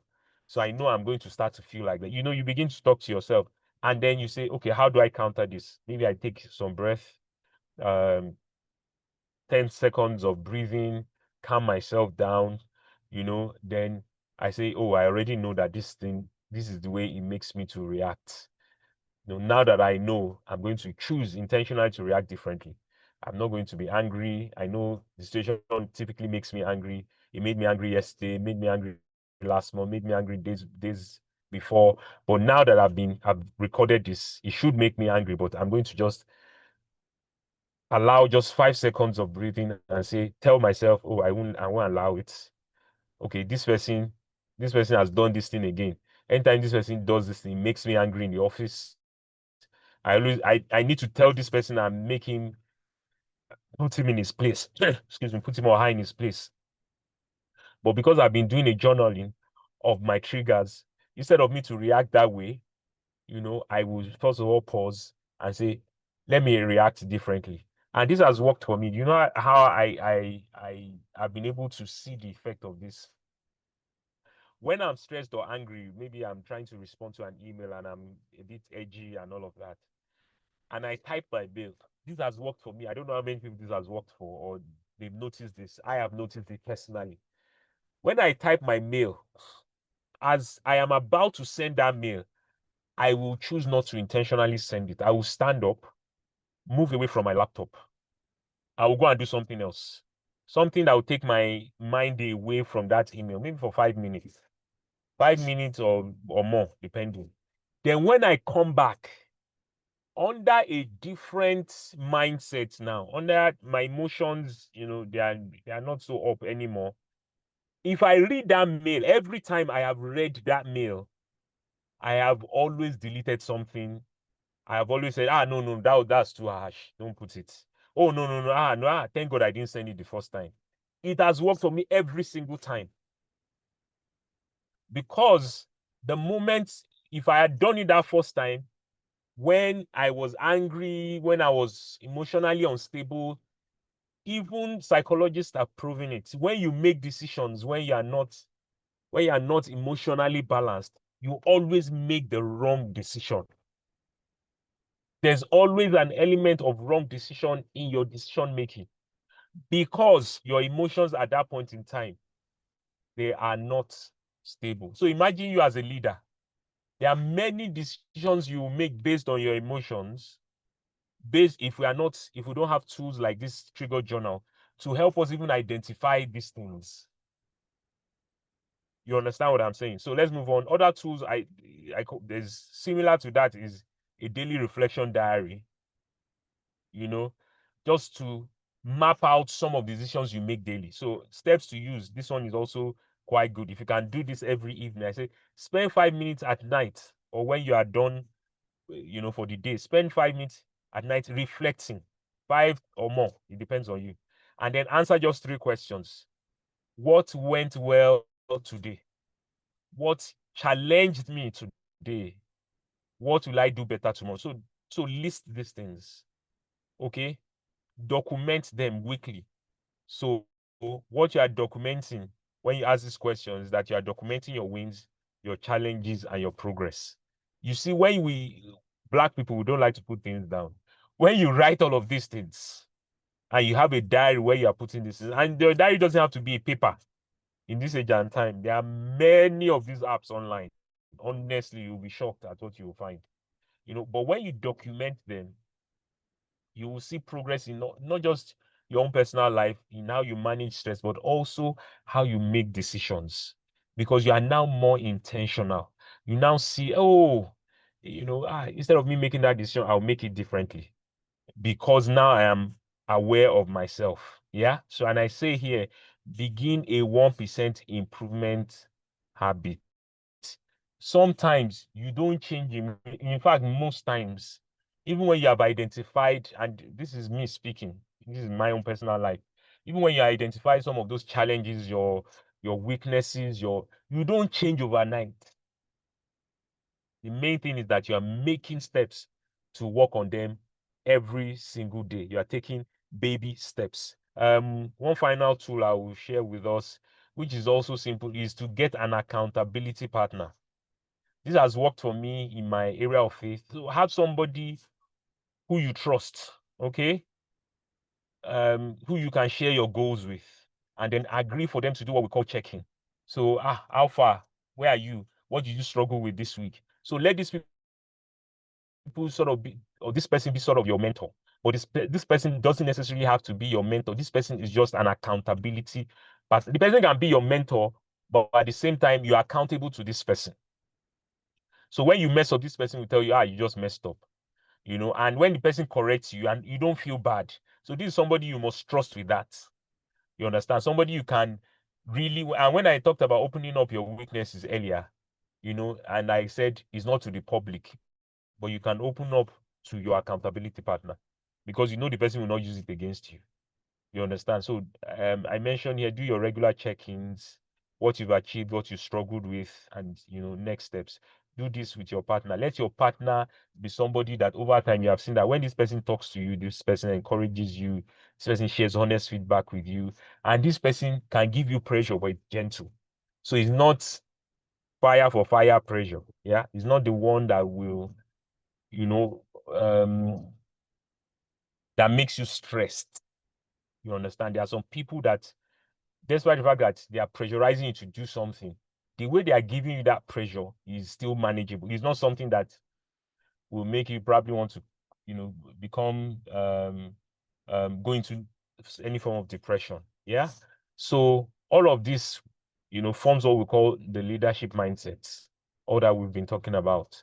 And I say that when we talk about leadership mindsets, and I'm not just talking of leadership that is after position, leadership that speaks to value. Because if you look around us, you see a lot of people who are after positions, who are after titles, who are after status, but they are not leaders truly in themselves.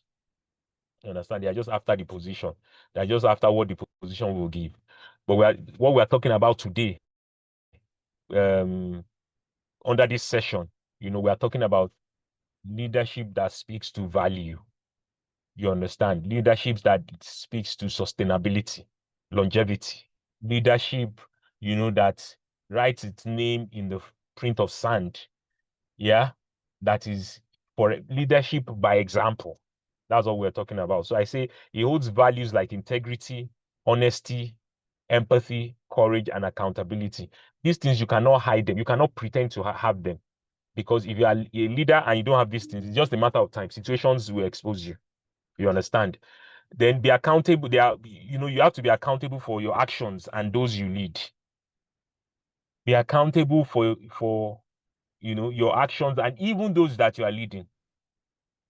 Now, sometimes I was talking about this I think it was yesterday with my colleague, and we're trying to differentiate between accountability and responsibility. Can somebody unmute and just tell me in your own words, when you say, oh, you're accountable for this, you are responsible for this, is there a difference? Who wants to try? We're at the end of the class, so we'll Hello, still sir. take questions, but I just want. Okay, is that Ebuka? Ebuka, I can hear you. Please go ahead. When we say you are accountable and you are responsible, any difference? Are they the same? Okay. Okay, so basically, there's actually a thin line between accountability and Thin line, okay. responsibility. Okay. So, Okay. when we talk about accountability, accountability is just it's just a way of having something to hold on to, but responsibility is just simply talking about a situation whereby you are, I don't want to use the same word, responsible towards something. Okay, accountability is just like okay, so accountability is just like putting people into check, putting things into check. Okay. That's Okay. accountability. But responsibility is Okay, saying you are handling. okay. Can I answer, please? Hi. You are handling. Hello. You are in charge of a particular situation or something or somebody. That's Okay. just it. Okay. That's Thank you for that. Thank you for that. Mr. Charles, I see your hand up. Please go Can I ahead, try? unmute and speak. Okay, All somebody right. else wants to try. Is that Eva? Okay, All right. let Mr. Charles speak then. Eva Okay. can try. So when you talk about accountability from my own understanding, though, like you said, it's almost looking alike. But when you're talking about Yes. accountability, this is the person we hold that we ask questions about a particular task, even if it's not the one doing the particular task. Responsibility is the person actually handling the task itself. So that's the difference between the two. Thank you so much, Mr. Charles. What's your profession, Mr. Charles? That's your system name. That's what I'm calling you that too. Okay, so I'm What's an your architect. profession? I'm an architect and I'm also an head of operations where I work. You gave yourself away. So you are speaking about project management. So you answer. So when you answer that question that way, immediately, I knew you were either a project manager, a civil engineer, or somebody in that line. But it's fine. It's fine. Please, Eva, can we have you, Eva? Yeah. Good afternoon, everybody. Then finally, Afolabi, because of time. Yeah, so actually, I wanted to say almost exactly what he said. So being accountable doesn't necessarily mean you're the one actually performing Okay. the task, but being responsible Okay. means that you are the one performing the task, but you are reporting to the person that is accountable. So whatever goes wrong, they go back to the person that is supposed to be accountable for that task. But responsibility means Okay. you're actively doing Somebody it. was raising his hand, he's dropped that. So I believe you also wanted to echo what Eva just said and what Mr. Charles also has said, So which is quite spot on, because accountability means that, you know, you give an overall, you have a bird's eye view of situation, so you're accountable. You might not necessarily be responsible for the work. The people who are responsible for the work will come to you and report and say this is, but you are, so in project management, so if, for instance, you're the project manager, you know, you have several people who are on the project with you, but you are the one who is accountable to stakeholders. You are the one who comes back to say, okay, this is, so you're accountable for the failure or the success of that project. So you will not say, it's not my fault, oh, it's the civil engineer that did not mix enough sand. You understand? Despite the fact that the civil engineer is the one who is responsible for mixing sand. You understand? So your responsibility is to be accountable for everybody's actions. And that is what leadership speaks to. Okay. Also, believes abilities can be developed through continuous learning and sees challenges as opportunities. Leaders are consistently learning. Please never ever think that, oh, look at Dangote, he's achieved everything. Believe me, Dangote is still going to business schools, taking business courses, still taking programs. He goes, I don't know who met him at a particular function. I was telling me, and I was like, oh, wow, interesting. And he said, although he was abroad, and they said, oh, Dangote was actually in that business school, that particular class. You know, and all we see here is, Dangote is wealthy, he's making more money. Who knows whether he's the richest, he's still the richest black man. Who knows whether, you know, the last set of strategies he got from a class he attended is what has helped him, you know, in terms of business sustainability and all of that in the last 5 years. You don't know, but you just feel that, oh, he's the wealthiest black person who is wealthy, he has connections, and that's all he's doing. He's learning. He's learning. He sees learning as a continuum. And that is what we also must see. Learning ends. Take this from me. Learning ends the day you die. That's simple as that. The moment you feel I'm old enough, I've seen it all, I don't need to learn. Oh, that is the day, because we always talk about relearning, you know, reskilling, upskilling, all those things are there because you need to continue to fine-tune it every time. The moment you feel that, I don't need to learn anything new, that is the day that people start to leave you behind, but you will not know. You know, so you continue to be your champion where you are. I know it all, but people are gradually leaving you behind. No, next one, I said, be solution-minded. Leaders are solution-minded, they know the crisis. So there are many people I've met, and honestly, I also used to be like this at some point in time in my life, where I can analyze the problem. I can give you problem from beginning to the end, but I'm not providing any solution. And many people are like that in this country. What is wrong with Nigeria? They will sit you down, and for 3 days, they're telling you facts about what is wrong with Nigeria. After 3 days, Oga, can you give us a solution to the problem? They don't have one solution. So leaders are solution-minded. Yeah. I also say leaders understand and respect the emotions of others. We've said this. They follow through on commitment. Say something, you know, and then follow through on it. Let your word be your bond. You know, even if you're not able to meet up with it, which is why we talked about social skills. You negotiate and go back to wherever it is you've made that promise. Just like our leaders, you know, many things they said, you know, coming to this position, we'll do this, we'll turn 1 naira to dollar. You know, our leaders, these positions, they say all manner of things, but they get in, they renege, they don't follow through on commitments, on what they have committed to doing. Yeah, encourage experimentation and creative thinking. Experimentation and creative thinking, despite the advent of AI, there are 2 skills that will never die. They will never die. And one thing people don't understand is that even when we talk about AI is not coming from another planet. Human beings created AI, which is why experimentation, creative thinking, design thinking, these are courses on their own. They never die. AI will come and take over people's jobs and do many things, but AI will never do these things. AI will never, it's human beings that do experimentation, it's human beings that do creative thinking, it's human beings that do design thinking.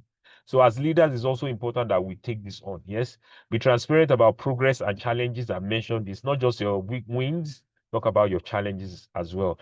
Then value diverse perspectives. In this age and time, the person that would have a solution to your business problem might be your gate man. So be open. Be open. That is why, we have village meetings in some organizations where you say, everybody come in. Please, you are the kitchen staff. We just want your opinion. Can you give it? That person might be the person who gives the solution. I remember there's this popular I'm trying to remember now. There's this popular candy in the States. I can't remember now. But it was one of the cleaners. Several years ago, the person even became the vice president. This particular, I can't remember the name of. It was one of the cleaners that gave the idea. Several years in the 80s, he was a cleaner that gave a fantastic idea. And eventually, I think it was close to the 2000, the person is old now, late 1990, early 2000, he became vice president. And I think at some point in time, if I remember the brand before, at some point in time, Pepsi now acquired them.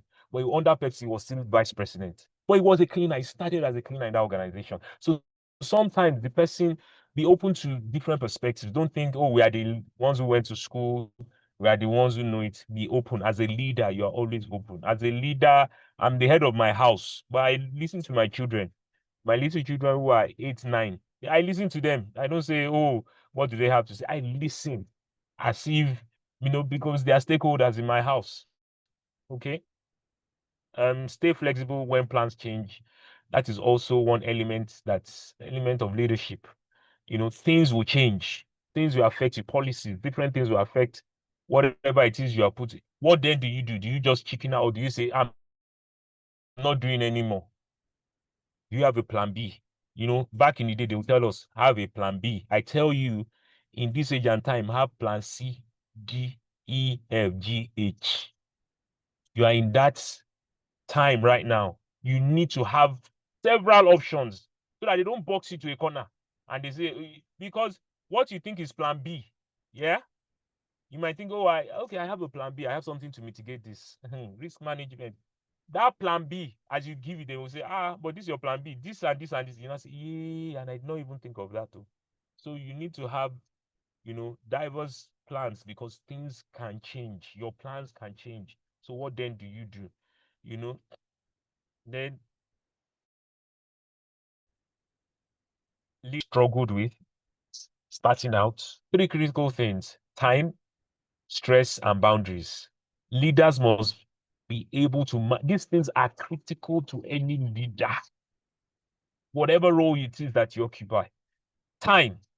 How do you manage your time? Because if you don't manage your time well, stress will come in. If you don't manage stress very well, that person will not last long, because you can be the most fantastic leader, but the person has health issues. So not managing on time and stress as a leader can bring health issues. So it's important that you understand how to manage time, stress, and then boundaries. Manage boundaries. If you are a leader who just opens your door, you can open your door. You can say you have an open door policy, or you open your door to every Tom, Dick, and Harry. You open your door to whatever everybody has to say. You need to understand how to set boundaries as a leader. Otherwise, you will be tossed to and fro because you can't take a stand. You don't have set boundaries in terms of decision, in terms of even how you interact with people. You don't have people that you say, you know what, my no at this time is no, and I'm not going to shift bounds. My yes is yes. So you need to also learn how to manage that. So in closing, I've taken a lot of time. I apologize. Leadership starts with you. And based on this particular session, master your emotions, habits, and values. And please, this is a takeaway from all of us. Lead yourself first. Let people see how you have led yourself. Lead your small family first. Lead your small unit first. Lead somewhere. Lead in your school first. Lead your project. Lead something first. And let people see that you're successful so that they can hand you the next baton for the next level. Okay? Then feedback is your friend, not your enemy. The Johari window will tell you that. Many people feel that feedback is about criticism. People don't like me. Feedback is your friend, not your enemy, if you know how to use it. Okay, your strongest leadership tool is what? Is self-awareness. Number one, which is what we started with, knowing who you are. every other thing will align once you have found out who you truly are. Okay, now I'm ready to take questions. Thank you very much, Docenti, for the opportunity. So I can take questions now.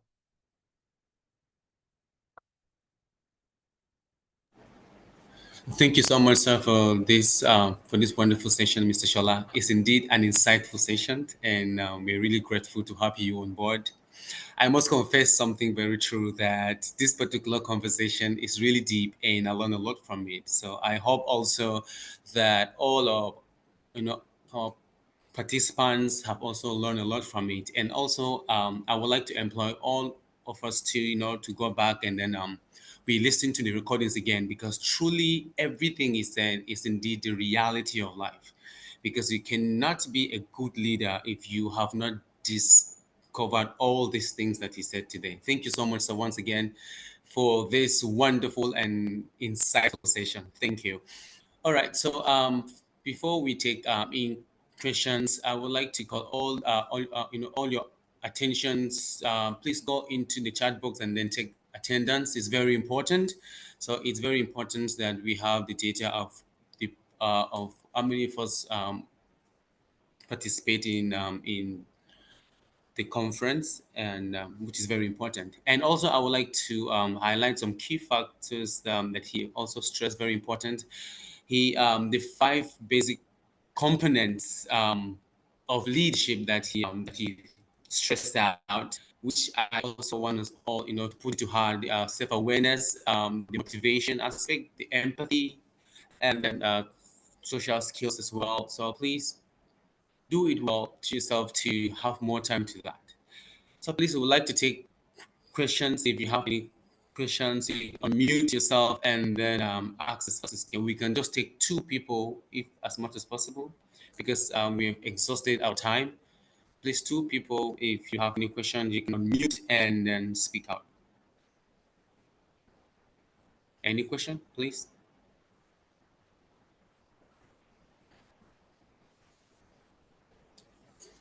Can you all hear me? Any question? Anyone with a question? It's time for Q&A. If you have any question, please, you can unmute yourself and then ask.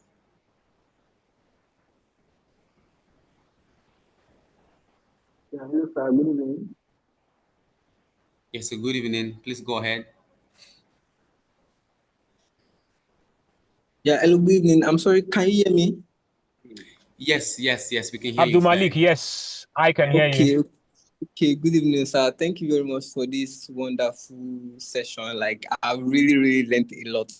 And I want to ask a question regarding an experience I had. Yeah, my personal experience. So the question is, Okay. what am I supposed to work on if I notice that most of the people I'm leading they're not following my instruction? Like, if I give them instruction, if I tell them what to do, they will just decide not to follow it. I know this is not their decision. Like, if I leave this set of people in this particular place, the same thing will happen. They would just tell not to follow my instruction. If I get to another place again, a different place entirely, and I'll give instruction, they will also do the same thing. Just feel like not listening to my instruction, not following my instruction. So I feel like these people does not know each other. So it's just they are not telling each other that don't follow his instruction. It is something that is wrong in me. Like, how can I detect that thing that is wrong in me? Exactly. That is making them not responding to my instruction. Okay, thank you very much. So I like the fact that you are now self-aware. So it's a good step in the process, that you are now aware that this is a trend, that everywhere you go, people do not follow your instructions. So there are key things or key skills that allow people or that make people follow you. Yes. A number of them. Charisma. Some people are just charismatic and then people just listen to you. You might even be saying something stupid and foolish and people listen and do them just because you carry charisma. Number two is assertiveness.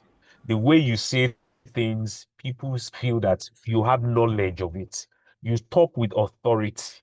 Yeah, you talk with knowledge. So when you are speaking, people say, This person has done a lot of it. This person is loaded. So you speak with assertiveness. You command so much authority when you speak. You speak in such a way that somebody cannot question what you just said. You understand? So those are, then another thing, I don't know what you look like. It could be you being maybe your frame, because there are several things. These ones I'm just sharing are just a few of them. So there could be several factors. There could be your approach to people. So these are things you need to find out. And the best way to find out is feedback. Find out from these people that you have led over time, that you have dished out instructions to say, oh, but I told you guys this thing. Sit some of them down, pick them randomly and ask questions. Any reasons why you didn't do it? Or maybe I told you to do something. Did you go and cross-check and found out that you were supposed to do something else? Am I not? So ask people questions. That would inform what you need to work on. So what you will work on are the things I was talking about earlier: being assertive, being confident, having charisma. So you might be lacking all of these things. Maybe even how you package out your instructions. Maybe when you tell people when you tell people what to do, you don't say it with diplomatically. You just say things. So it could be. So you need to find out the best people who can give you this feedback.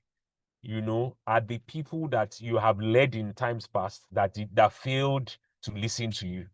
You have to humble yourself now, eat the humble pie and go to them and say, you know what, can you help me? Do some form of feedback, give survey and ask questions. What can be done differently? I noticed that last time I asked you to do, you didn't do it. Could I have asked you differently? Was it the way I asked? So you have to eat the humble pie and ask those kind of questions. Then you now know what areas to improve on, to help you. Maybe some people that you're even leading feel that you don't even, I'm sorry to say, but you don't have the knowledge of what you're asking them to do. You're just, so it could be a number of factors, but these people can help you identify. Thank you. And I hope I was able to speak to that, to your question. I think somebody's hand was raised earlier. Maybe it's Mr. Charles. I can't see that anymore. Okay, sir. Okay, Yeah, sir. Thank you very much, sir. Thank you very much. Yeah, I raised up my hand the other Mr. Charles, time. My question would have been, you can go ahead. can you hear me? Yes, please go ahead. All right. Yes, I would yes. like to know Please go if we ahead. can have the recording session of Yes, this yes. particular Yes, task. definitely. I'm sharing this in PDF. Yes, I'm sharing this with Docenti. I mean the recorded instead of the PDF. Oh, okay. It's Docenti that will let us know. Oh, Okay, okay, yes, thank you. yes. They'll be sharing both of them, but the PDF and then the recording as well. So don't worry about that. We'll So reach how out can to we you. get it? Okay. Is it through a mail or something? No, it's going to be on the platform. Okay. Yes, sir. Okay. Any other Okay. questions? Sorry, sir. Those of us that are not on the platform, how do we get it? Okay, we have your mail, I'm sure. So the docente will reach out to you via mail. All right, thank you. Yes, sir.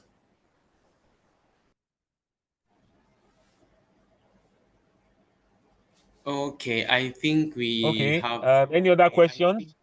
Yes. Come to the yes. Okay, Can I I think stop we. sharing as well? Okay, sir. Okay. So I think there's no questions anymore. So at this moment, Okay. Thank you. yeah.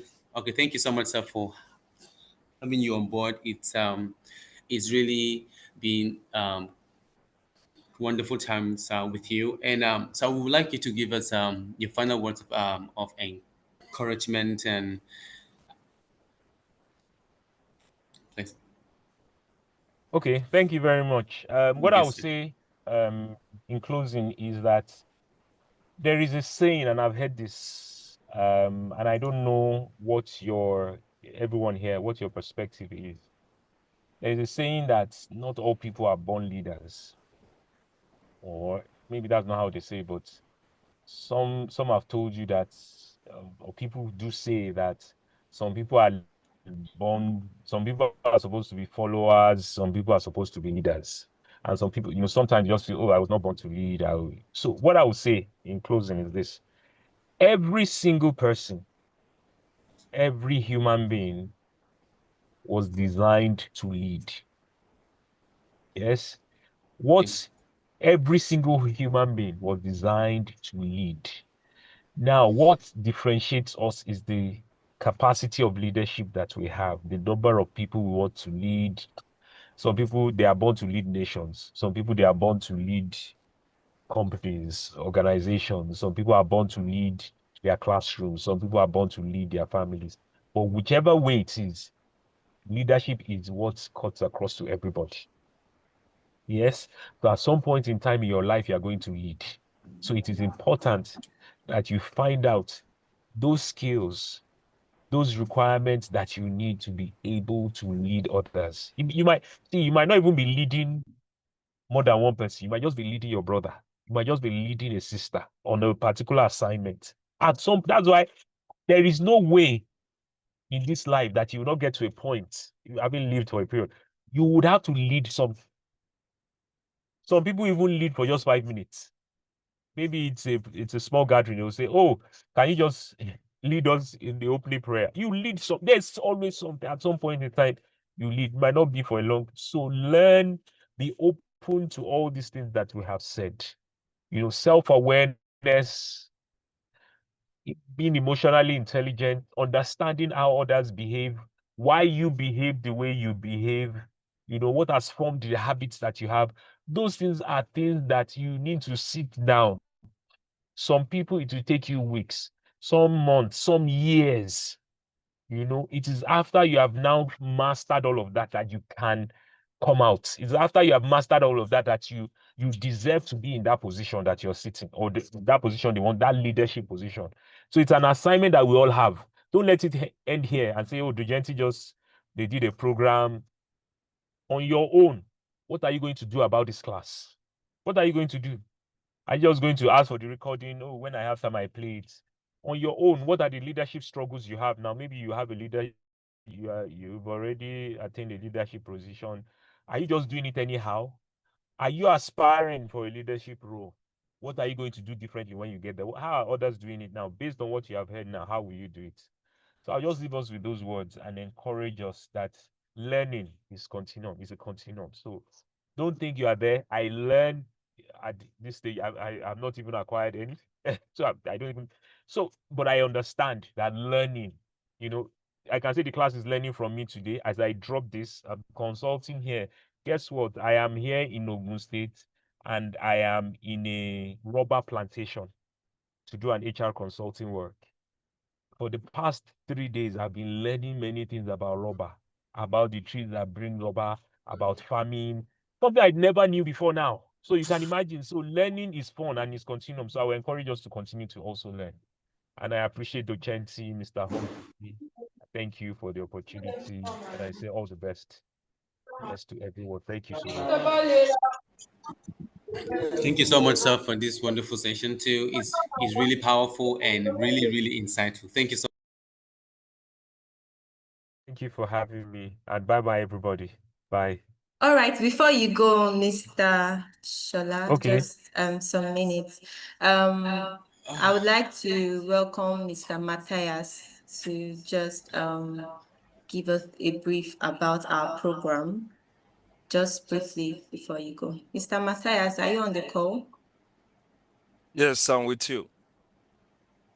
All right. Good evening, Dr. Shola. Good evening, our able moderator, Mr. Simon. It has been interesting here, I must say. In fact, at the time, I started wondering if I'm in a psychology class, because a lot of things to go home with. So thank you for these wonderful moments with which you have equipped us with insights on self-awareness and how to become leaders in our different positions in life. I would like to also thank our able moderator, Mr. Simon, for coordinating this activity. For our prospects on this call, particularly, I would like to appreciate those from the HR mentorship group who are available for this conversation. So we are delighted to have you on the call, and I believe that you've also learned a lot from this class. So this is to inform you that our recruitment exercise is still on.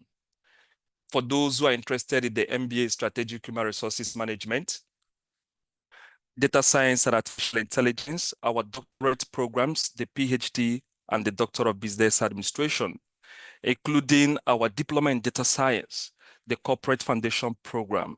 The recruitment for these programs is still on.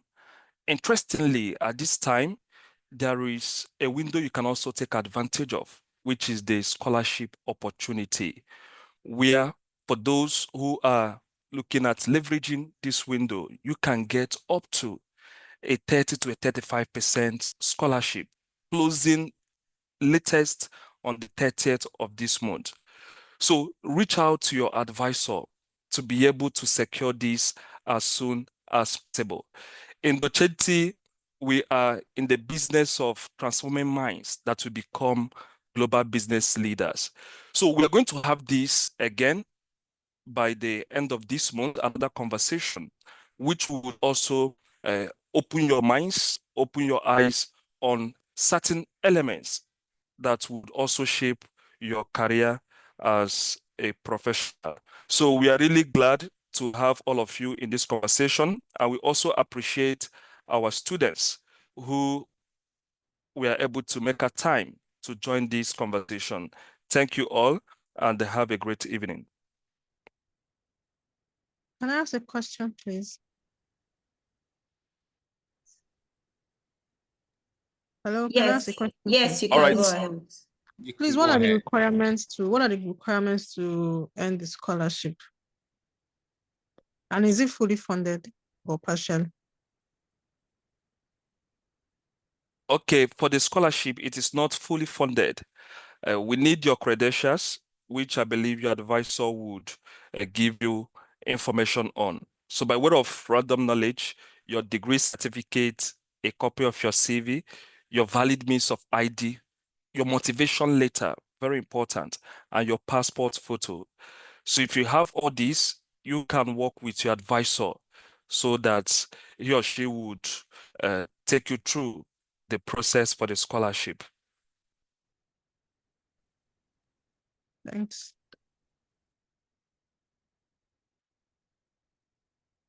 All right. right. Thank you. Yeah, thank you so much, Mr. Matthias. Thank you so much, Mr. Shola. We really appreciate your presence here today. And to Simon, thank you so much for moderating this session today. And of course, to everyone on this call, thank you so much for your time. Of course, we stayed till 5, and I could see that we still have good number of people on this call. We really appreciate your time. So you can do well to connect with our speaker, Mr. Olushola, on LinkedIn. He's on LinkedIn. If you have further questions, you can go ahead to ask him on LinkedIn. He's on LinkedIn as Olushola Adebayo Sheun. So you can check him out, connect with him.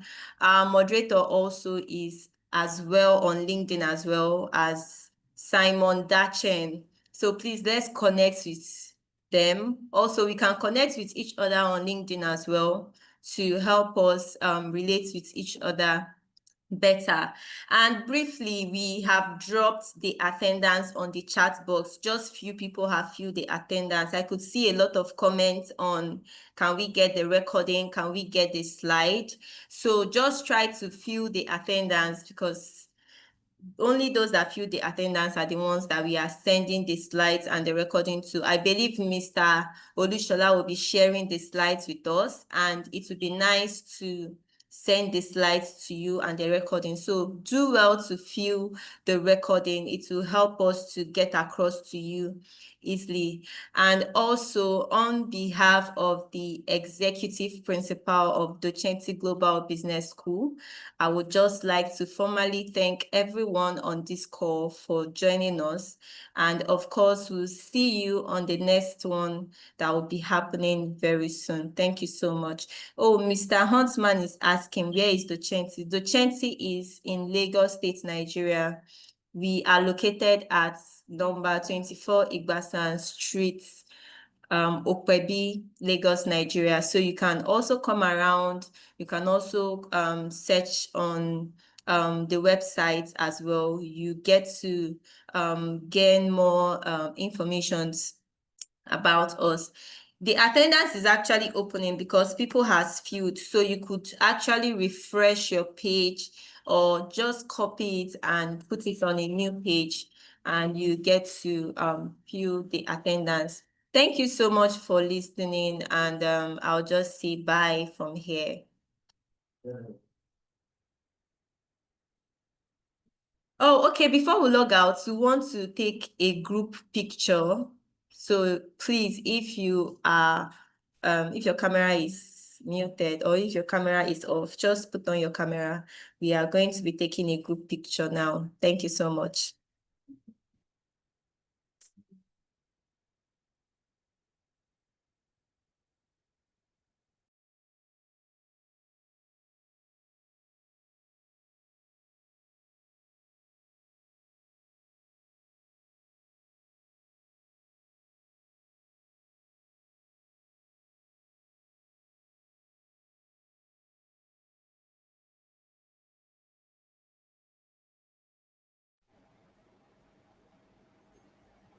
All right, thank you so much. Thank you so much, Dayo. Thank you so much, Oladipo. Thank you, Mr. Ame.